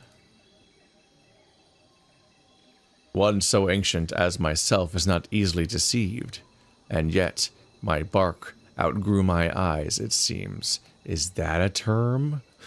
Are we gonna call that a term? However, while she deceived me, she won't be able to deceive the prime energy. Enter, and bear witness to divine judgment. May you be strong of heart, priestess of wisdom. Do it. What's up? So, to prove your worth, you must do a. You're going to have to do a boss gauntlet. Game just makes me fight all the bosses for a 4th time. Like, nah!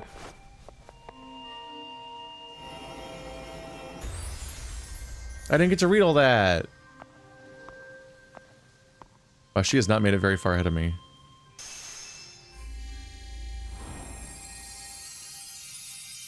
Goddesses? Stop. I guess none of you are like observing this space.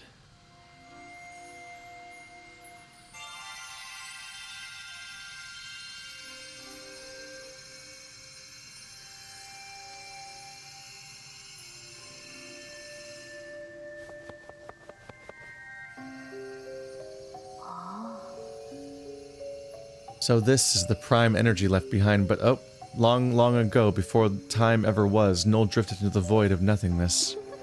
This was a pleasant place for Null. The void needed only Null. All was well, and in its right order, until the goddesses came and created the world, stealing away Null's peaceful void. Null relentlessly tore at the fabric of the world, but the goddesses' servants always repaired it. Until then, Null can return things to how... Until now, they were meant to be... Fuck, I hate when the text goes on its own in scenes like this. Whatever, you get the gist. It's Null. Oh, now I get to press A to continue. It is time. Time to return all to the void, back to the state in which Null prospers.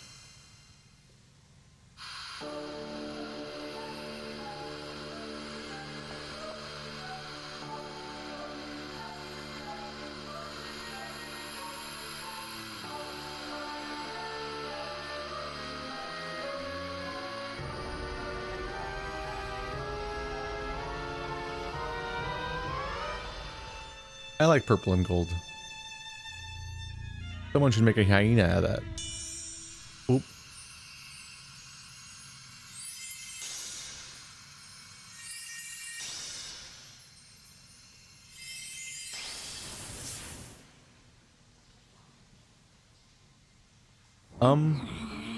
Curse the goddesses. How dare they insinuate that I, a perfect echo, do not have the right. Though I did receive one. If I can gather the other two, everything is mine. One went to you, and the last one could have gone to him. Unfortunately, I do not have time to deal with you right now. I will take yours last. This implies like an inherent pattern with the goddesses just always giving one of the three pieces of the Triforce to Ganon or whatever the current villain is. Like, because no, I don't think Ganon even usually has to like deceive them. He just takes it or something. Like, it just somehow always happens. What do you think she's going to do? Go get Link and rip the triangle out of his asshole? I'm sensing something really unpleasant through here. Is this what it feels like to be afraid? But everything will be fine as long as I'm with you, Zelda. Ha ha ha ha ha ha. Alright, let's go. We need to go after the rest of the prime energy.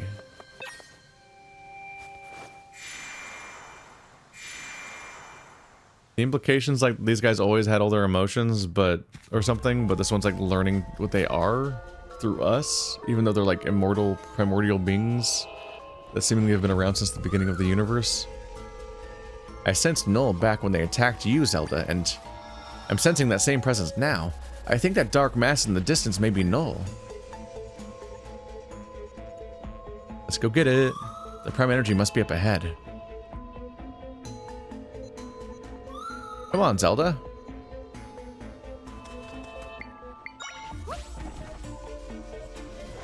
Yep. Yep, yep, yep.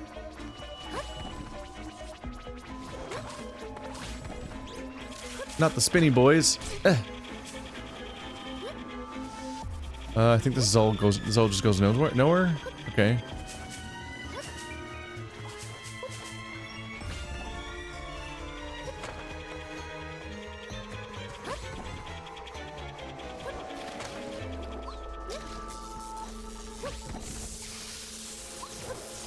Evil lightning. Okay, bye.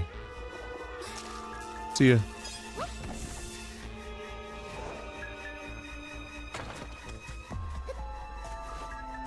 Just cruising through this place.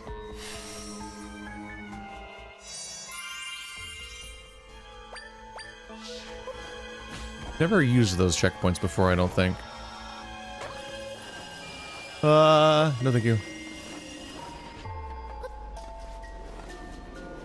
Oh, that's ice. Ah!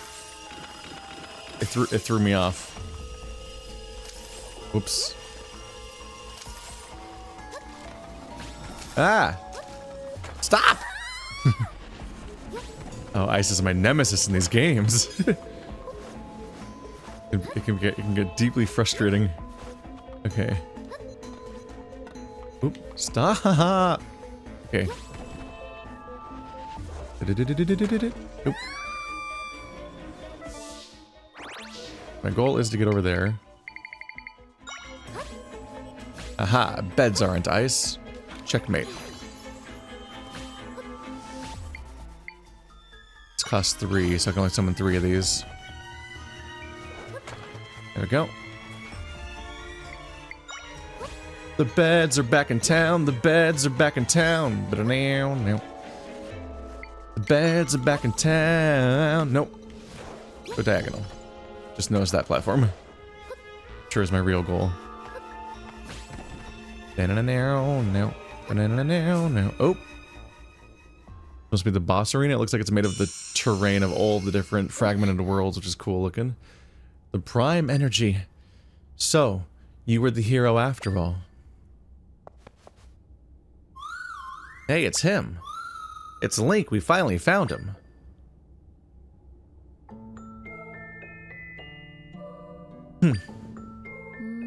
Well, here you are. I didn't have time to deal with you earlier. But I suppose I'll make the time now. All of the prime energy is gathered here, and the Great Null will consume it.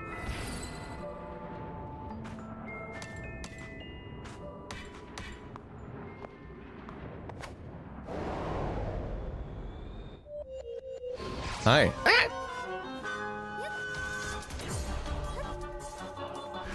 Greetings. Oop. And that's a lot of enemies. Okay. But what if birds? Unlimited power. Ha ha ha ha. Hey.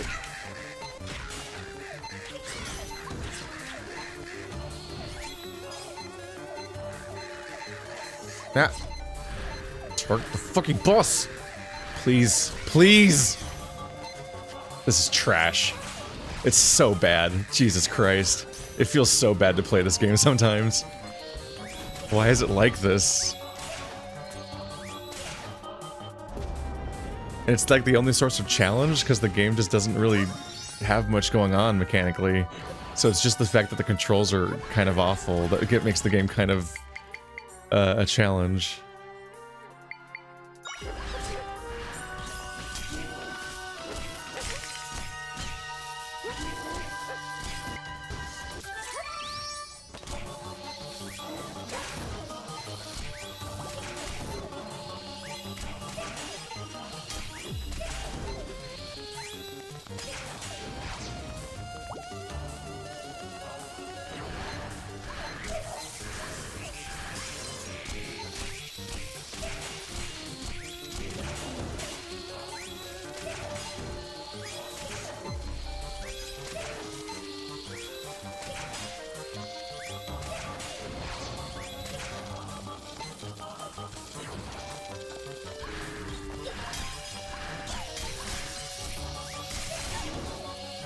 So if you keep summoning echoes, I just keep getting to be Link forever. I don't know if that's a strategy you really want to employ here, man. It just gives me infinite Link power, because all of your echoes give me Link power. It's a very unfortunate design flaw in how all of your power works. Ow.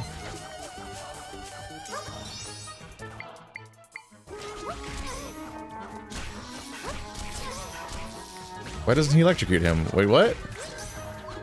If you get him past the shield, it still doesn't electrify him. Oh, she just gets bored and moves on if you don't kill all the enemies. You don't actually have to defeat them, apparently. Like, I know you can target her, but apparently you also don't have... She'll just get rid of them anyway. Alright.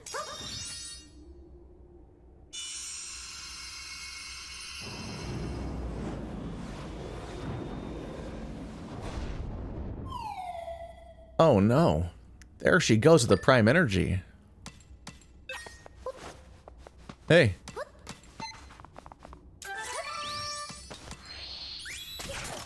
Got it. Wow, it's like, look, it's like the beginning of the game. I did the thing. Remember?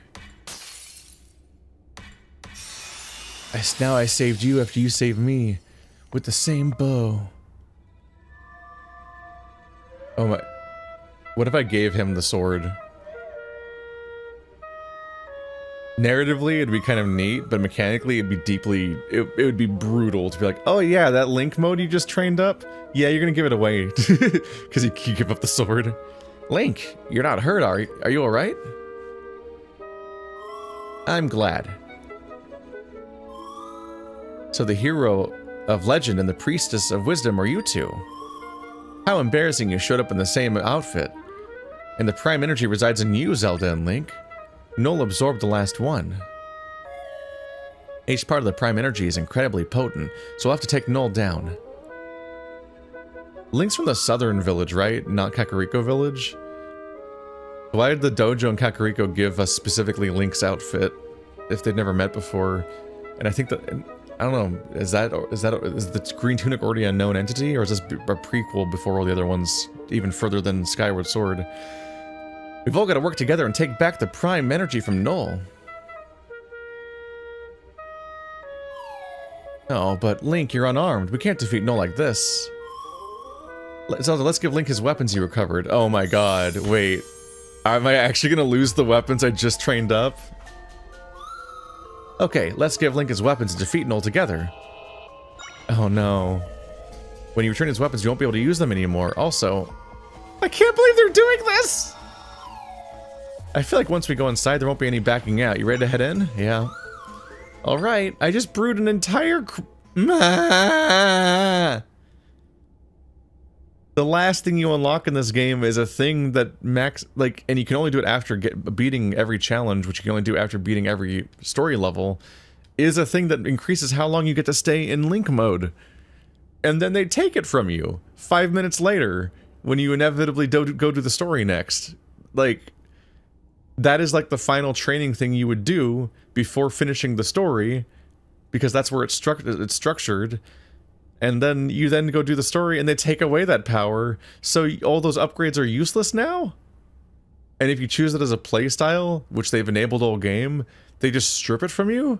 Like, narratively, it makes a lot of sense to give him his power back, and there's like a cool little moment of playing it as Zelda, but also like, why did you let me get so invested in that stupid form and making it stronger? Like... The entire crystal system is about upgrading that form, and so many of my charms make that form last longer, and so on. And it was just so I could do one last little enemy gauntlet that was so easy. I just beat it by spamming Z targeting an arrow over and over again to just AoE everything down. And now I have to fight without it. Like, just like the levels where you don't have any of your powers and have to start from scratch, like the subsistence runs, there's openings for the idea of doing challenge runs without Link mode and so on. But having the final fight make you lose the stuff that you were improving in the first place, it's just frustrating, because I'm just like, then why was that in the game in the first place? It feels like out of place. Like, I was talking about how it felt out of place, but now they're making it so that you don't even get to use it at the end. It's like, that's really... weird design on a mechanical level. Let's rearm Link.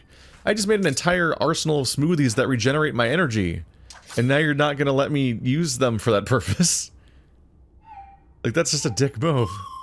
It's time.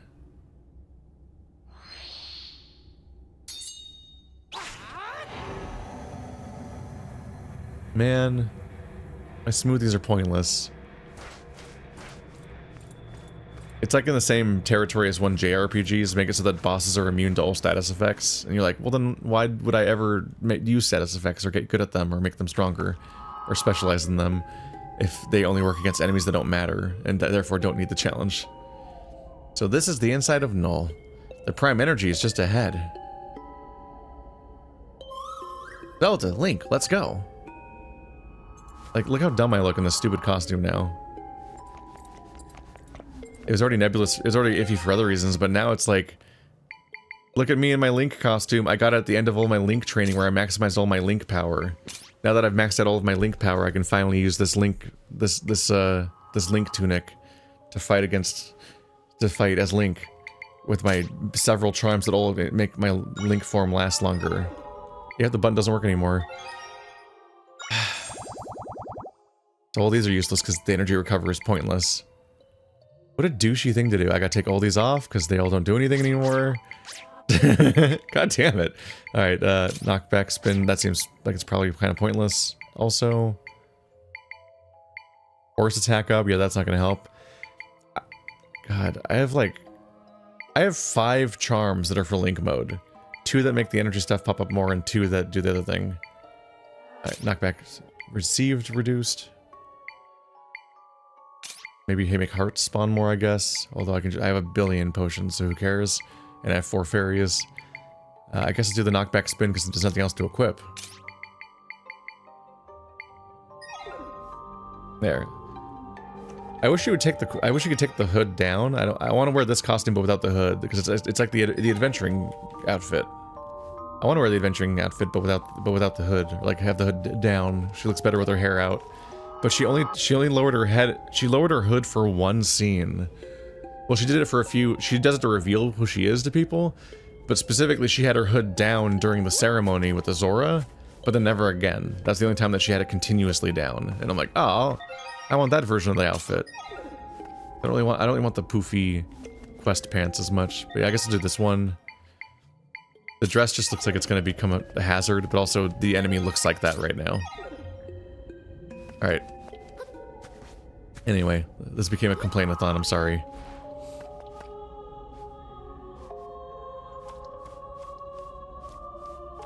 Overall, the game's easy and undemanding, so it's like not that frustrating, but it's just like just mechanical. I'm like, why would this be the arc? Why would you do this stuff? Ah, why are there all these upgrades? Why did I do a giant? Why did I do a giant combat gauntlet where I made myself fight the?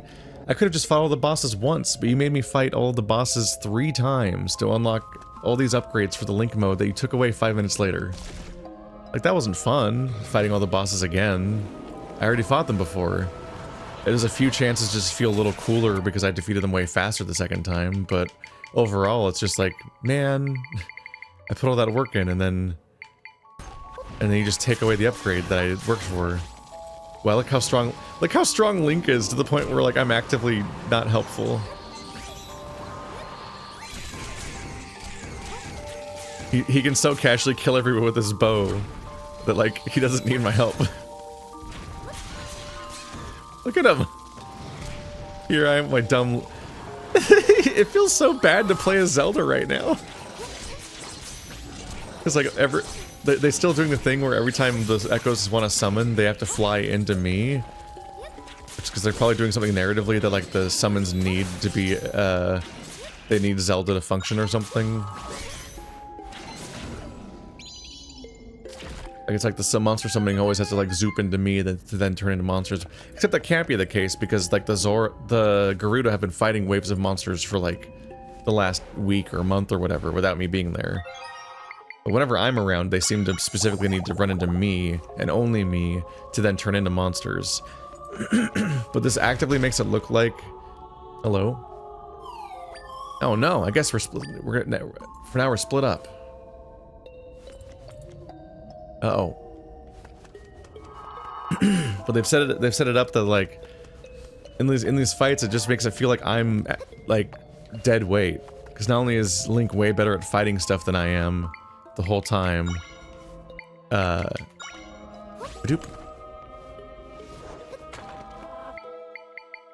Link's actively better at fighting stuff than I am, but also... Will he cover that? No.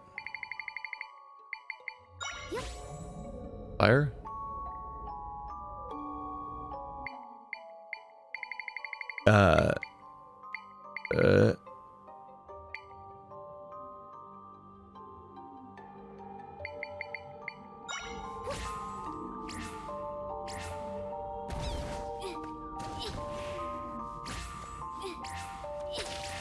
Oh, just making contact works. Okay. Yeah, they're making Zelda feel like dead weight because on top of being way less capable during the fighting than Link at this point, Zelda's also the thing that's seemingly summoning all the monsters. Because instead of just having monsters appear, they're specifically making the blobs fly into me and then turn into monsters when they hit me. So they're constantly mobbing me and they can't be avoided because they home in on you, and they're also summoning all the monsters. So my inability to dodge them feels like it's being framed as me being incompetent and bad, and also I'm the reason why all these monsters are happening, and Link has to bail me out with all of his cooler weapons while I try to fight these monsters that are coming out of me the whole time. This feels lame. Look at it, he's bailing me out right now! This feels so lame. Man. Some water again, damn.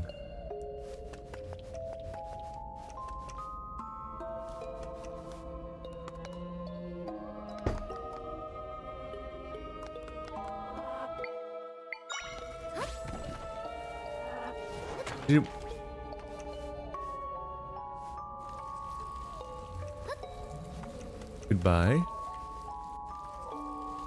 My goal is to go over there, right? Yeah.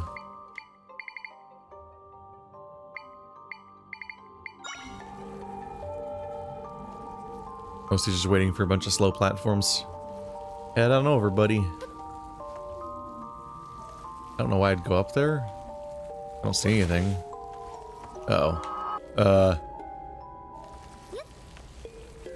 Okay.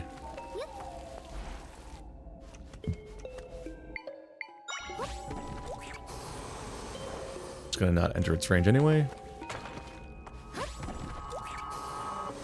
Yeah, okay. It's gonna hit the ceiling, isn't it?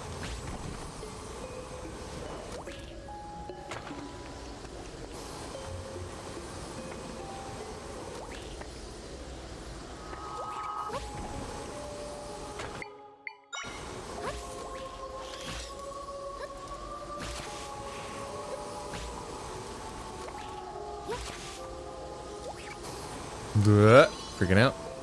There we go.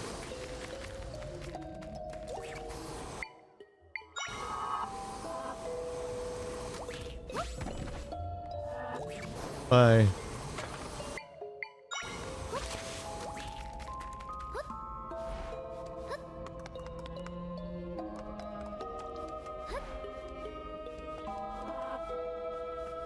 There's a link down there. Oop, and a button up there.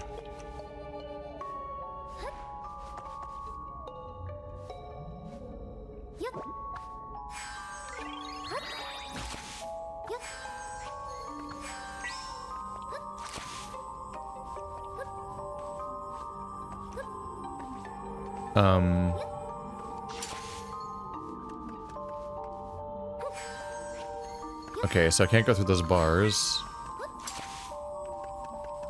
I give Link the right webs. Will he climb up? My goal to give Link and the AI of Link a solution to navigate up there? To slice that? Or do I need to... I don't think I can break that, because I think that's the stuff that can only be broken by the Link items, and not by monsters.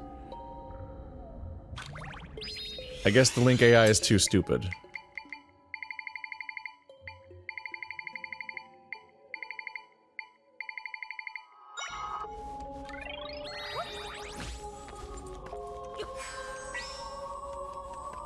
Okay, you could at least get in my way.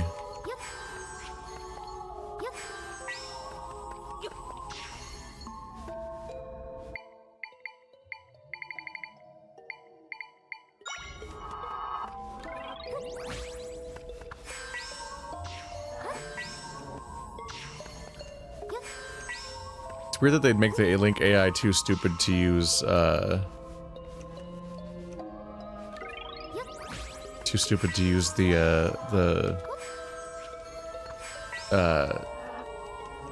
fucking spider webs.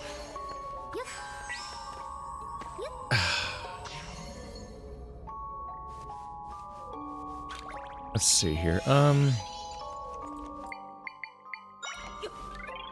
Question here isn't how do I make a staircase, but instead how do I How do I, the question here is how do I control it? Like, because I have to like awkwardly get it, I have to awkwardly construct something and then also move it to like a place I can't really reach very well. Maybe if I build it like over here. Dude, look at the guy. Just losing his goddamn mind. Can't stack that any higher.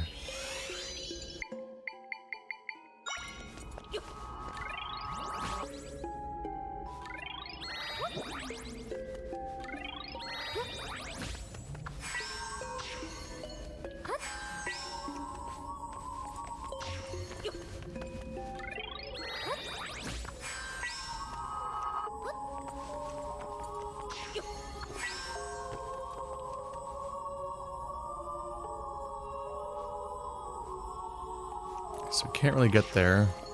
But I'm gonna run into distance problems where I probably can't make it work anymore soon.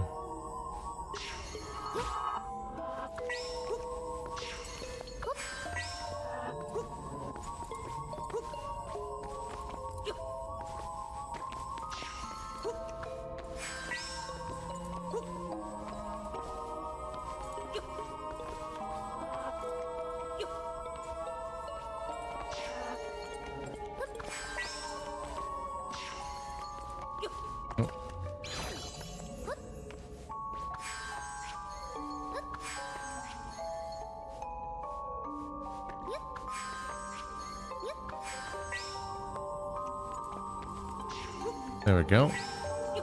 Link, please get out of the way. I'm begging you. Damn, it has to be high up, huh?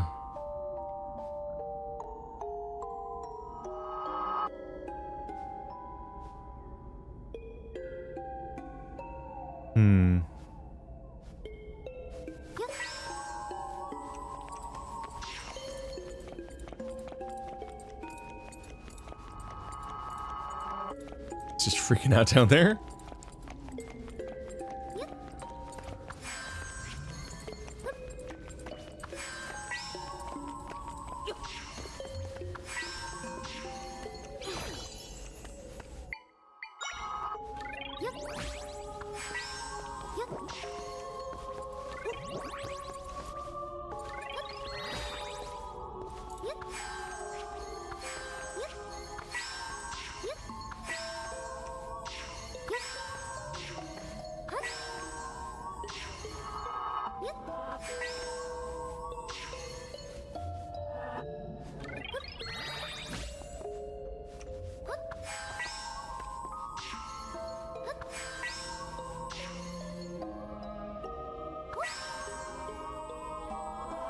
This is certainly an experience right now. Okay. Link, get off of it! Oh my god. Are you serious? Get off. God. No, I can't jump with it anyway. Right, okay. That's not because he's on it. It's because he can't jump. You can't lift things. Yeah. Please get off. It is a Link problem also, though, because he can't fucking jump with something when Link is on it. God damn it, go away. Oh, he's so annoying. He tries to jump on whatever you're holding. I don't know, man. You're not gonna be able to jump up like that.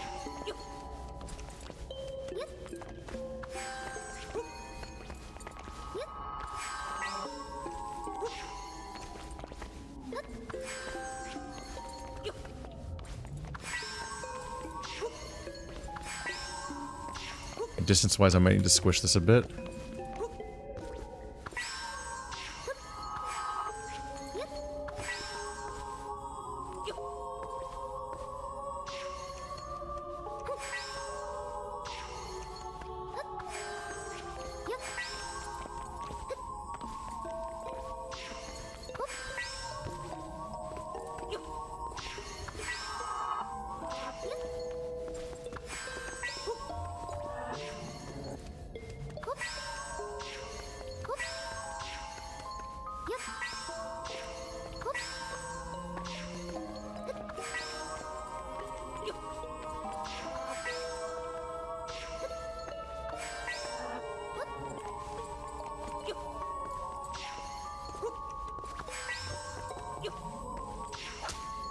There we go.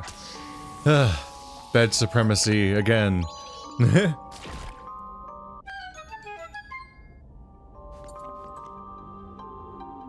Uh-huh. Alright, let's go. Who designed these rooms? Why does Null do this? He programmed a friendship test into his defeat or something? I don't understand.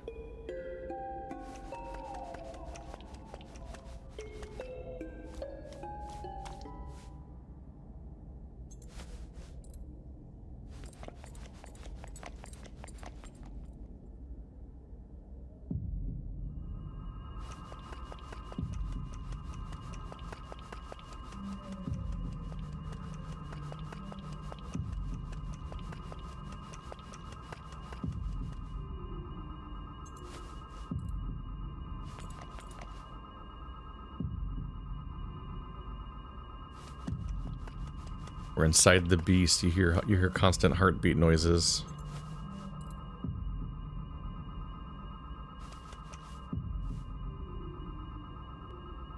Vor!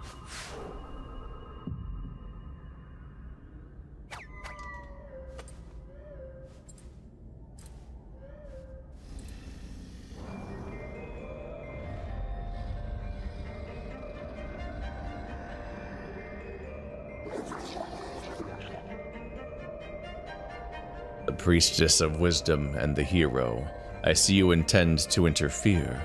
How vexing. Then again, you've come here and brought the prime energy directly to me. The goddesses, they have taken everything from me. Now I will use their power to take it all back.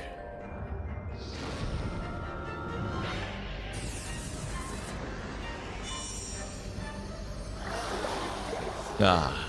So this is the prime energy. I am overflowing with power.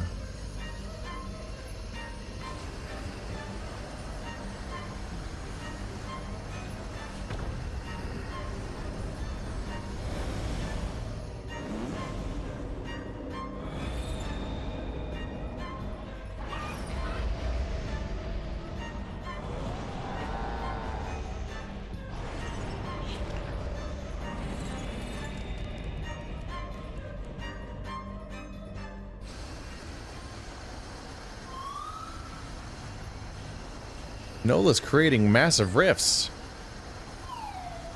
The towns. Everyone's being pulled in.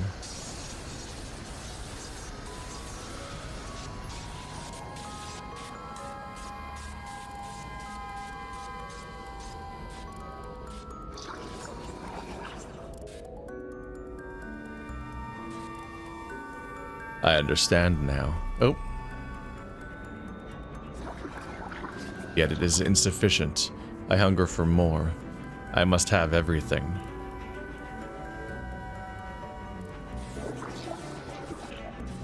I must have all the prime energy. Give it to me.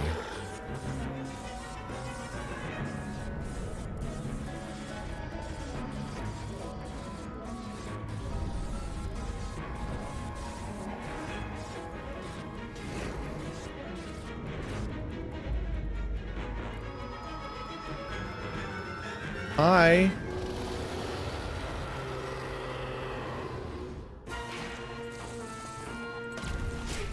Blah. He's zappy. My beds aren't gonna save me today. Okay.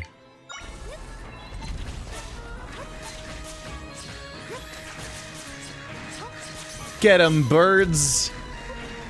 Massive flying auto-target creatures I can't control directly. I believe in you. Or, you know, just to keep them busy while Link shoots you. Either one works.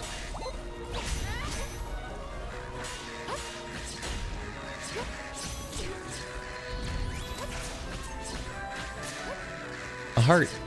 Oop.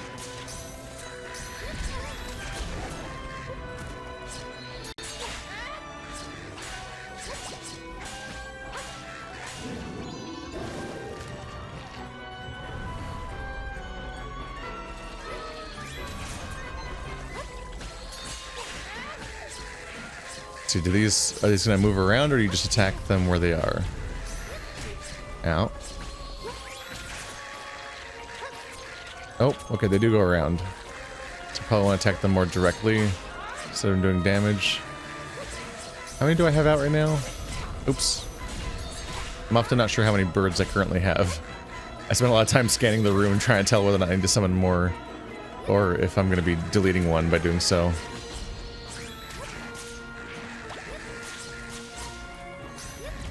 Oh, right, the way of no... Right, what I need to do is look at try. If try has a pip, that means I need to spend it to keep my uptime, my maximum army up.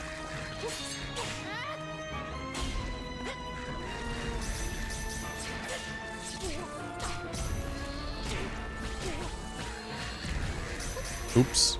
Well, that's all of them.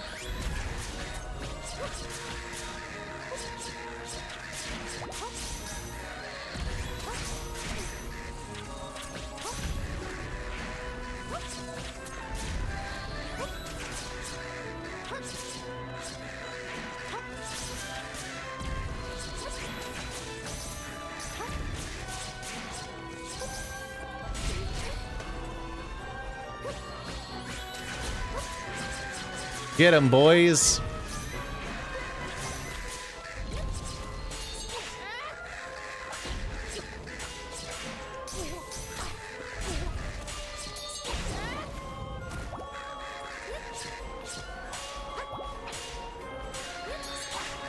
You get 'em, Link. Yeah. I'll keep summoning birds.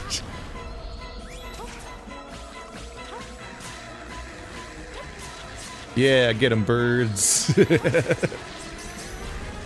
I'm standing around. I can't take direct action because I don't have a sword anymore.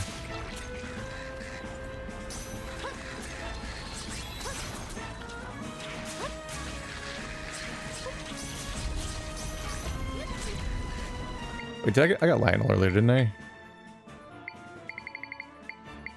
Oh no, did I not unlock the Lionel that showed up earlier? I guess because it was it was like an echo thingy. That's different. I wanted a Lionel. White wolf. Do you summon more wolves when you go? Yeah, you do.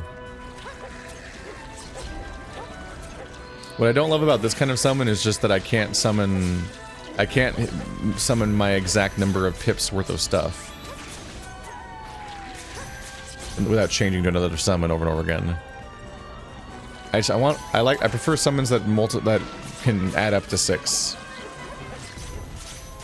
But being able to summon 2 more wolves and stuff seems strong. It also just seems to be like it's getting obliterated though, so maybe not. And wow, he dies very quickly.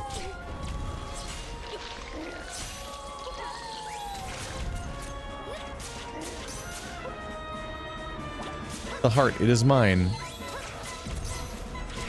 He really just like slowly walks at him, huh?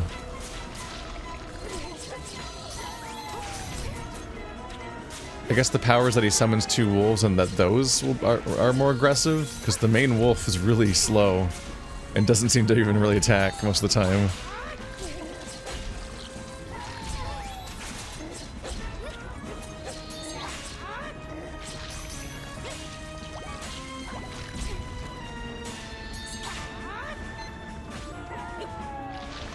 I guess I'll use these guys just because when else am I going to? Just the music one? Oop. Nope.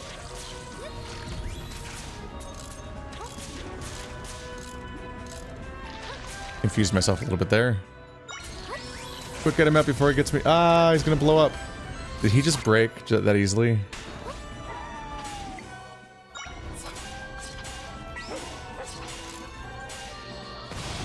These are hard controls to do in the middle of a fight.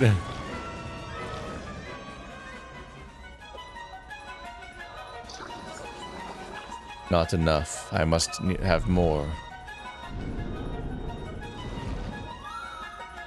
Null's trying to escape. Hurry. I'm a little confused because, like, there's a repair mechanic, right? But I think I summoned the blob, and I think he hit it with a slam attack and despawned it, but that didn't break it? You think that being despawned would mean that it broke? I don't know. Null's trying to escape. Hurry.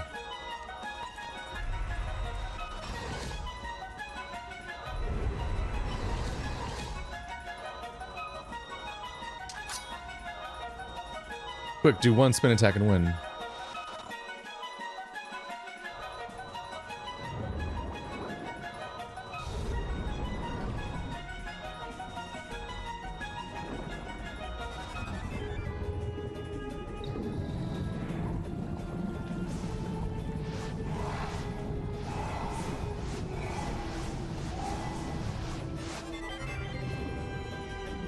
Welcome to the sperm dimension. No, those are blood vessels or something. It's supposed to look like a virus swimming through the organisms. And it's like trying to grab and convert those guys. Oh, he's summoning previous bosses at me. I am gonna actually fight all the bosses for a 4th time. My joke became true. Uh-oh. This counts as underwater, right? So this thing's, yeah, this guy will explode at people.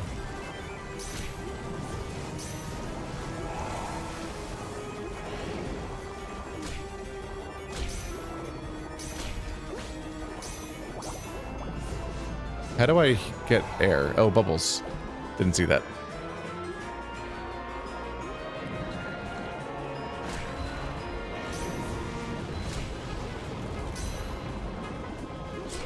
Ow, can't fit there.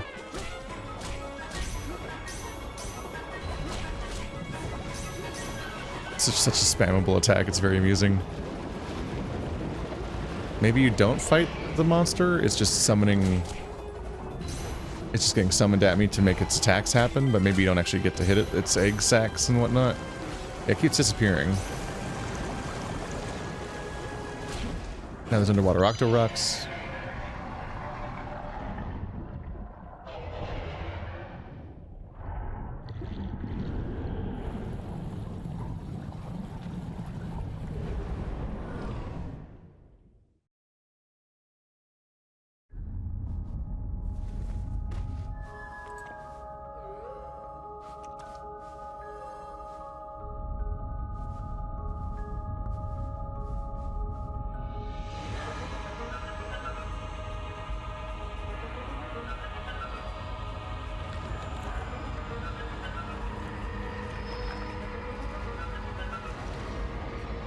Masks. Hello. It looks like the riding of the barrier that was there earlier.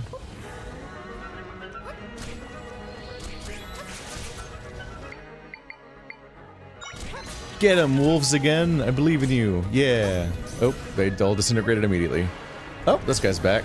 I am gonna fight the previous monsters again, or maybe not. They might just be it might just be spawning them as attacks, which is different.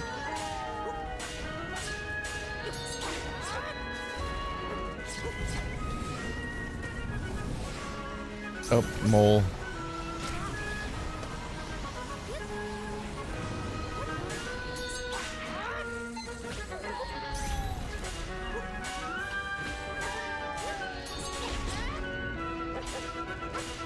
Getting all those limbs, cutting them off.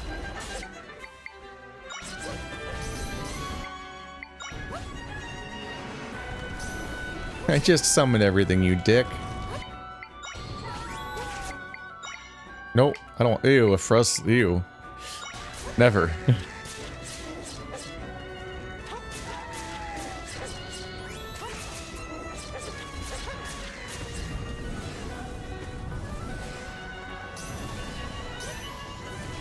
The music's trying really hard to be hype, but I'm spending most of the fight standing still. It's really hard for me to feel the hype of the final boss when I'm being a Diablo 2 necromancer and just summoning skeletons and watching them fight for me.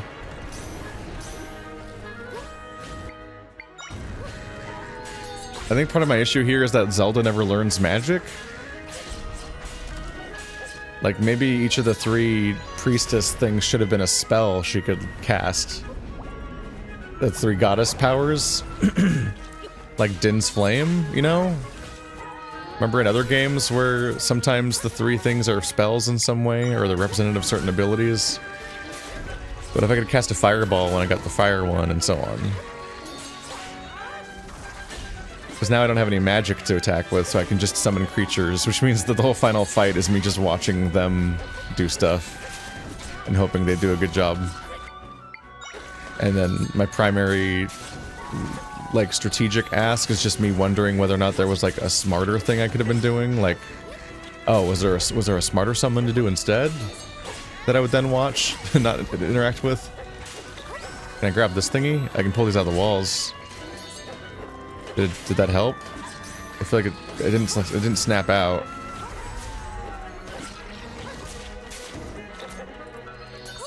The wolf's lasting a long time this time.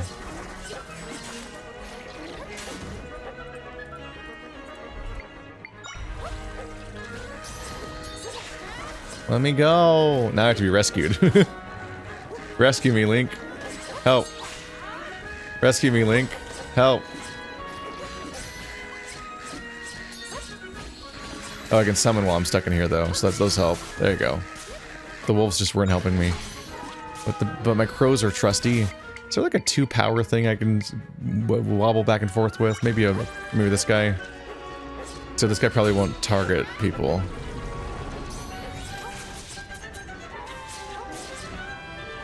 He does kind of a good job sometimes. Yeah, he seems to be targeting him. Okay. Except, oh, wait, is he able to hit him from down there? I think he might be stuck missing. You killed a wolf! How dare you? Alright, where's like a 2-cost, like, air creature?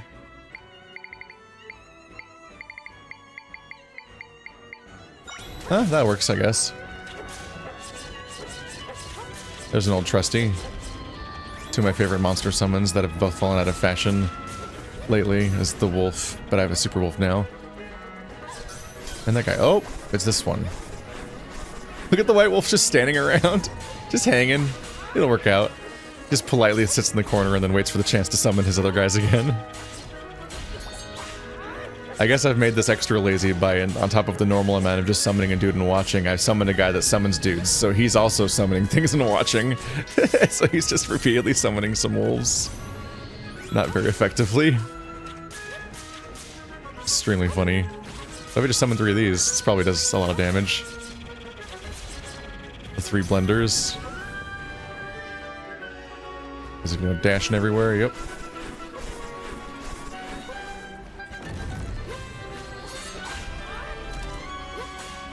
Get him!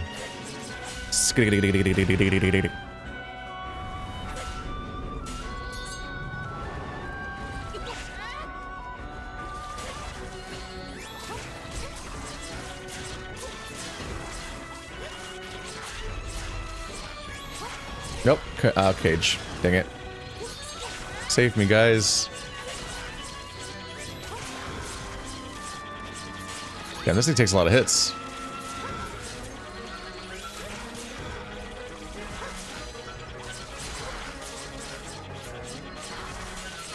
No. Okay.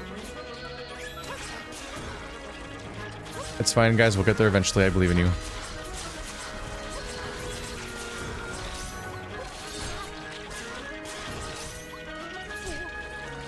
I hope some of this is actually landing hits on the boss and not just fighting the ghost the whole time.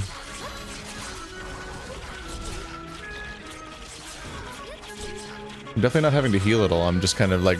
I'm honestly losing track of where Zelda is on the screen most of the time, and I'm just like dashing in random directions whenever it's not time to summon. And that's largely seemingly to... that seems to mostly just get the job done. It's a remarkable level of not being very engaged in the fight. Not really like dodging specific attacks or countering certain tells with certain moves. In a faster or more responsive system, you might be able to summon specific monsters as specific kinds of attacks, essentially, as counters to specific moments. Like, I think about like how cool it would be, like, oh, every time the big golem guy bends his head down for a slam, you like summon an armadillo and it rolls directly into his attack because the armadillo is like launchable like an attack, and that's what feels nice about the armadillo. But then in reality, his head's still too high up in the air, so you have to switch to Link mode and just whack the golem's head over and over again. Because if you launch an armadillo at his weak spot on top of his crown, it won't hit him. It'll bounce off his arms and bounce away. There's a lot of moments like that throughout the game where you're like, oh, well, that doesn't work that way, so actually just use Link. Because the summons just aren't, like, responsive enough and reliable enough to function like an active response to specific things in a very specific, like, action-packed way. To the point where I think your most action-packed moment summoning might basically be when you're fighting the mole and you summon a statue directly in front of him for him to crash into. Because you don't have to rely on the statue to do anything, it just has to exist in the right spot, and you get to feel cool for summoning it in front of him and taking him out. But otherwise, you mostly summon a guy and then just kind of hope its AI fights good. But even if it doesn't fight good, whatever, just summon another one, because you can summon infinite summons. So this is just like a incredibly low-stakes, boring way of doing combat. If there is a level of mastery to be found in this system, there's no incentive to learn it, because there's also no restrictions on your summoning. So it's not like I have to find out, oh wait, I'm doing it wrong, I need to do it smarter and better. Because no, I can literally just dodge around in circles and spam summons every time they die with no cost. Forever. And I'm not taking damage, so this is the combat system, this is what they made. It just feels not great. This is not the direction that this franchise should be going in. Yank it out. Yep. Oh. QTE. Yep.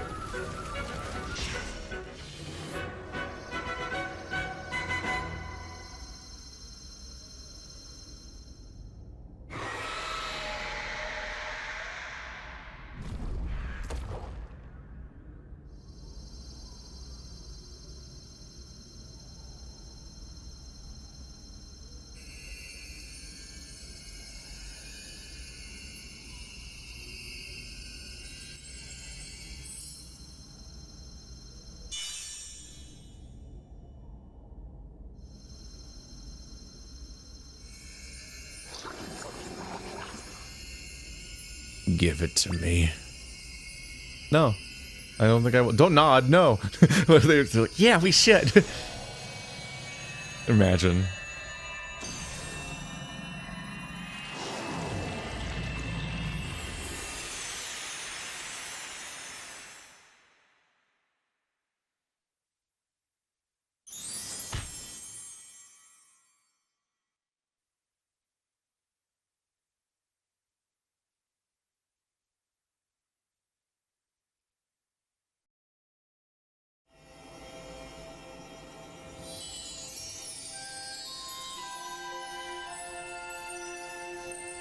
We did it. That's some nice colors right there. I just like the composition here.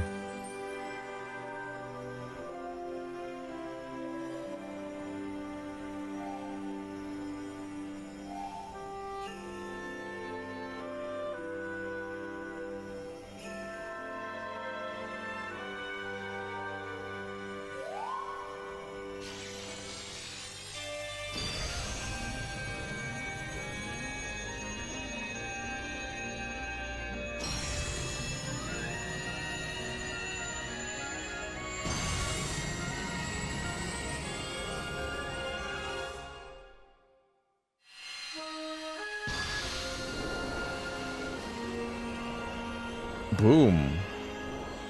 Now that the found woods.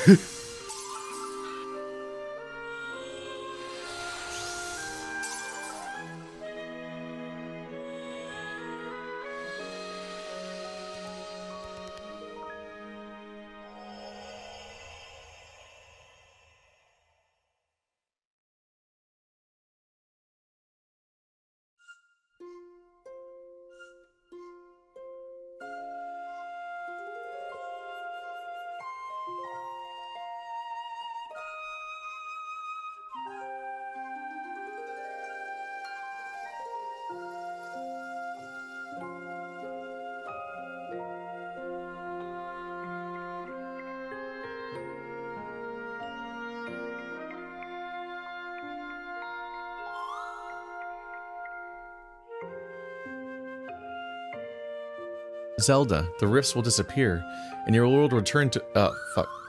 Me and my friends came here to heal an injured world. The text is auto-proceeding again. Why? Nothing's happening. Now that Null isn't around creating rifts, everything will be okay. With Null gone, there's no need for us anymore, so we will return to the goddesses to Slumber. This is where we part. Our purpose in saving us from Null is over, so I have no purpose and I must just cease consciousness now? What's wrong, Zelda? Hyrule's back to normal and we and my friends have finished our work here. You seem like you're not happy?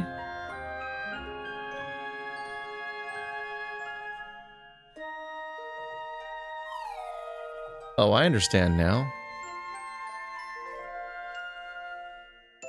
We won't be together anymore.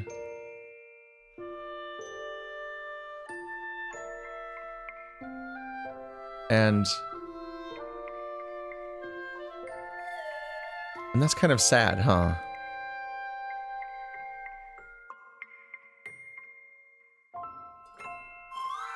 Zelda, when I look at you, I feel a warm inside. I think I want to tell you about this feeling.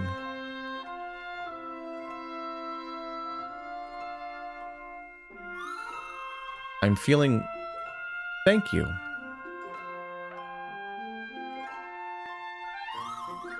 I didn't understand this feeling before, but I do now.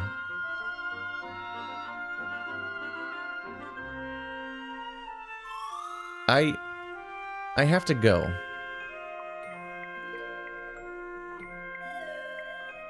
Zelda? I'm grateful to have known you.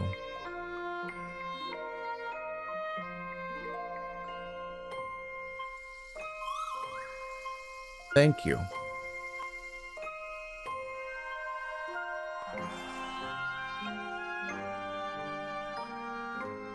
Now kiss.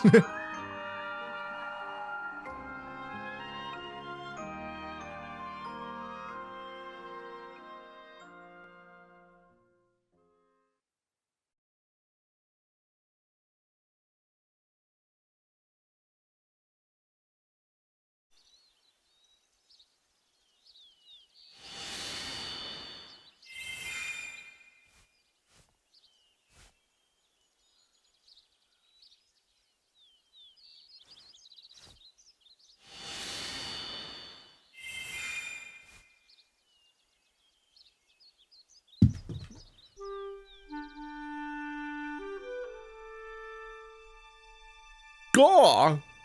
Ho ho! Hey everybody! How confusing it would it be if we're just both dressed as Link?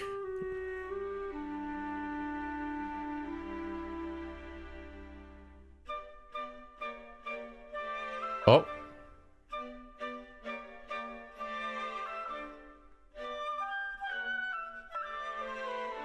I think he's checking Link all over to see if he's doing okay.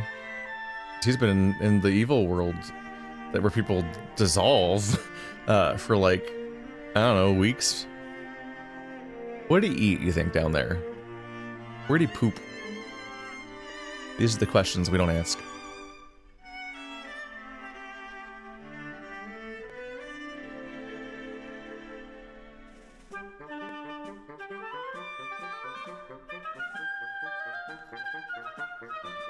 Uh-huh. What? Okay. We decided not to write this scene. Imagine what he said. Oh, is it just the fact that he spoke? Is it just the fact that he spoke at all? I think that's what they're reacting to. It is dialogue scenes between two characters that never speak on camera. Or we never get to hear what they say when they do speak, but also Link was supposed to not be speaking, but I guess Link spoke now. And so the big moment was like, oh! Link spoke! Because Link seemingly doesn't speak. I don't know. I was about to say Link seemingly doesn't speak in any of the games, except the really bad CDI games, obviously. But then I was like, wait, no. People get information from him all the time, so I think he's implied to be speaking. It's just you never hear him.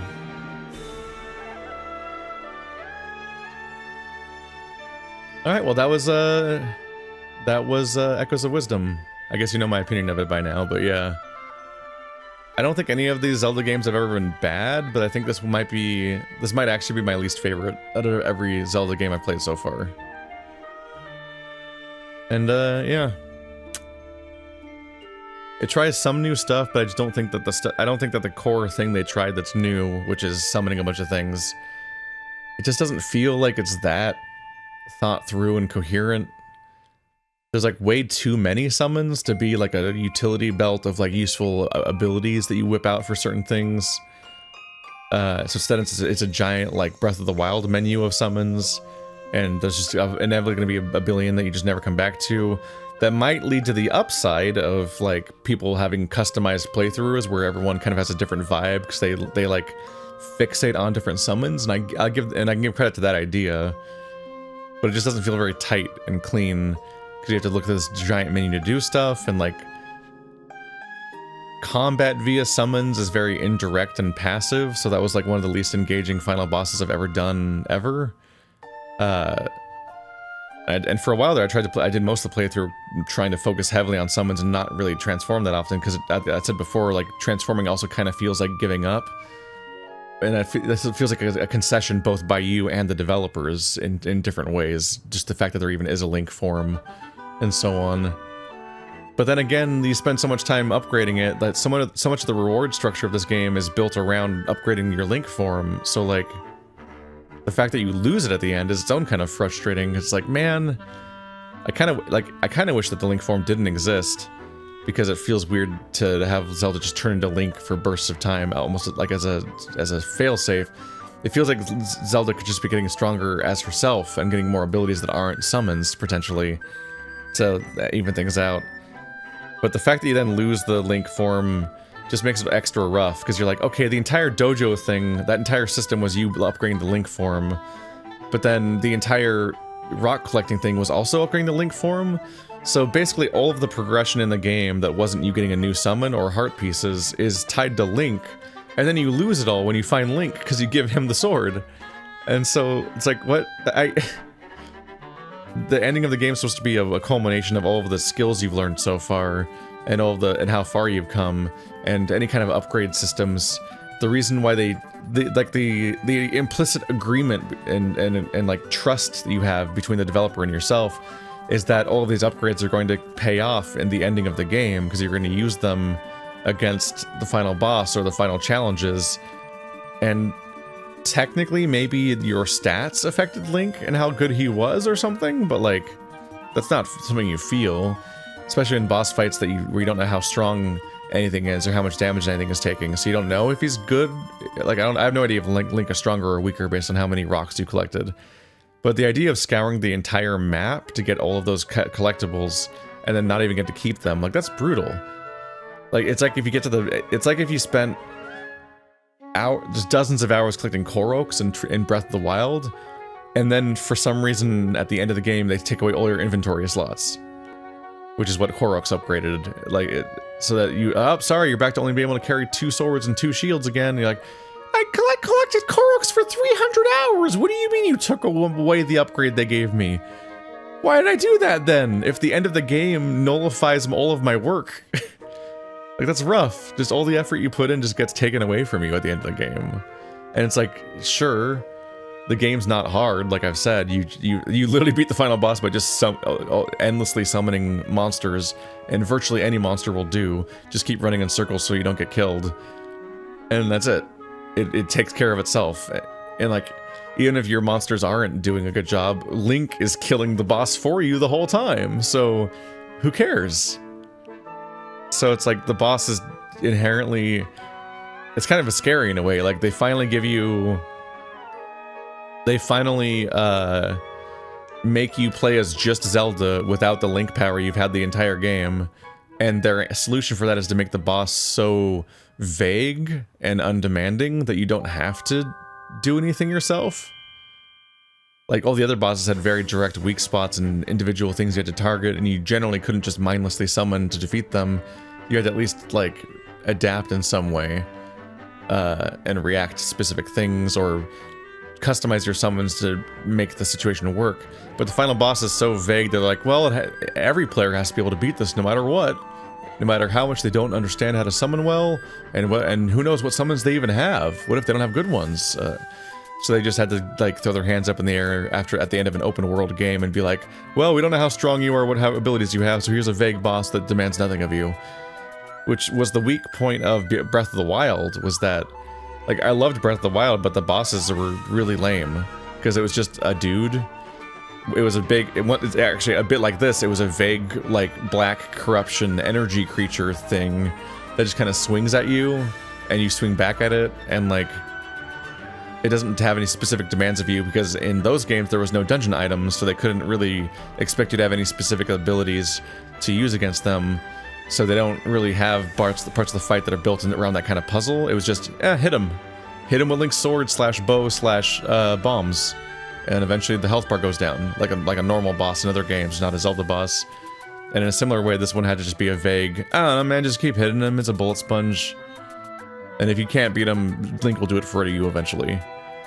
And like that means there was no mechanical peak to Zelda, to controlling Zelda. Like they didn't even incorporate like mandatory like grapple moments into the fight to use your grapple power, which you know Zelda has. That's like one Zelda's single ability that she has that's kind of like a dungeon item, is that she has a weird telekinetic grapple thingy that she does with Try. But they didn't build mechanics in the fight about that either. You could seemingly choose to pull on those arms and maybe it did something and it's unclear, but like there wasn't like, you know, like moments in the fight where you had to do that to continue. So like the ability technically interacted with stuff on some level, but it wasn't like part of the puzzle fight the way that Zelda bosses tend to be.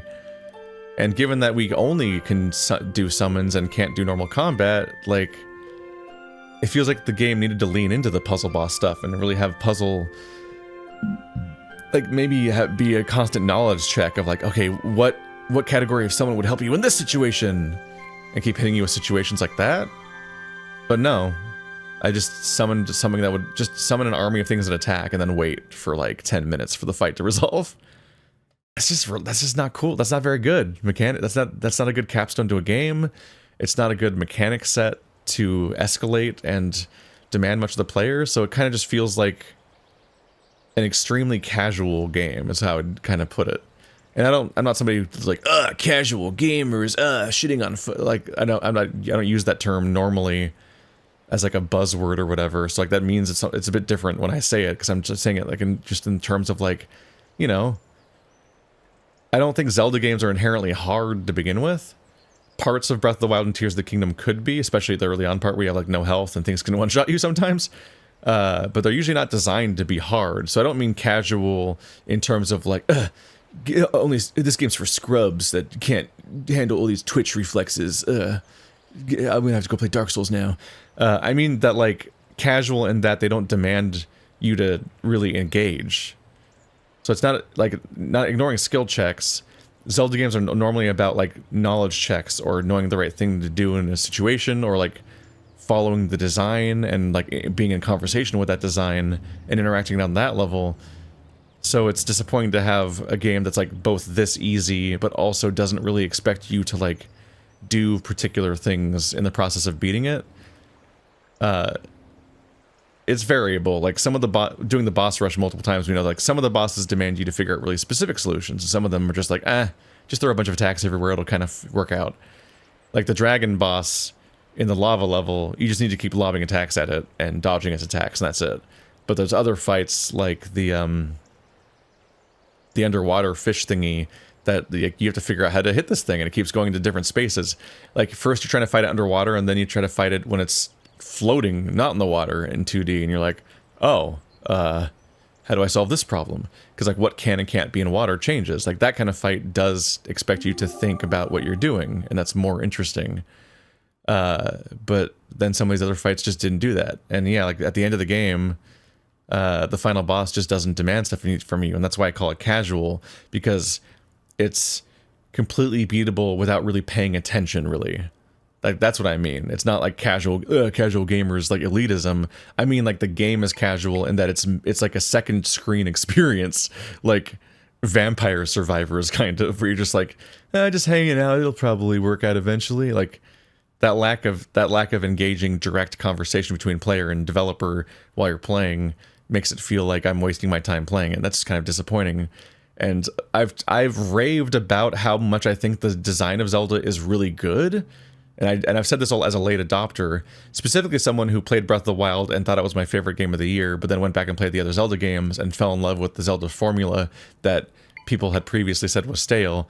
I've played most of those games that are supposedly stale almost back to back, and I'm not really bored of that design. Like, I think there's a lot of really tight, interesting, cool things that thing does that other games don't do, both then and now. And now Zelda games are, like, right when I'm at the moment of talking about how tight and cool Zelda and Dark Souls were, both franchises are kind of getting looser and further away from what I thought was so cool about them, and that's kind of disappointing, because, like, Zelda's drifting in directions that I think are less engaging. And in the case of Elden Ring, Dark Souls type stuff has gotten so loose and like unconstrained and bloated in a way that I think isn't entirely conducive to like what was interesting about the original Souls games in the first place, and Demon Souls and Bloodborne. But none of these games are bad. Although I think Echoes of Wisdom might be the closest any Souls or Zelda game, since not to compare them directly, it's just what I was talking about right now, has come to being just actually bad. Like, this feels like its design never came together, and it feels confused, and I wouldn't really be inclined to play it again the way that I might want to play Twilight Princess again. But anyway, that's been the end of this big ol' Zelda marathon. That's gonna be it. See you guys next time when we play something else.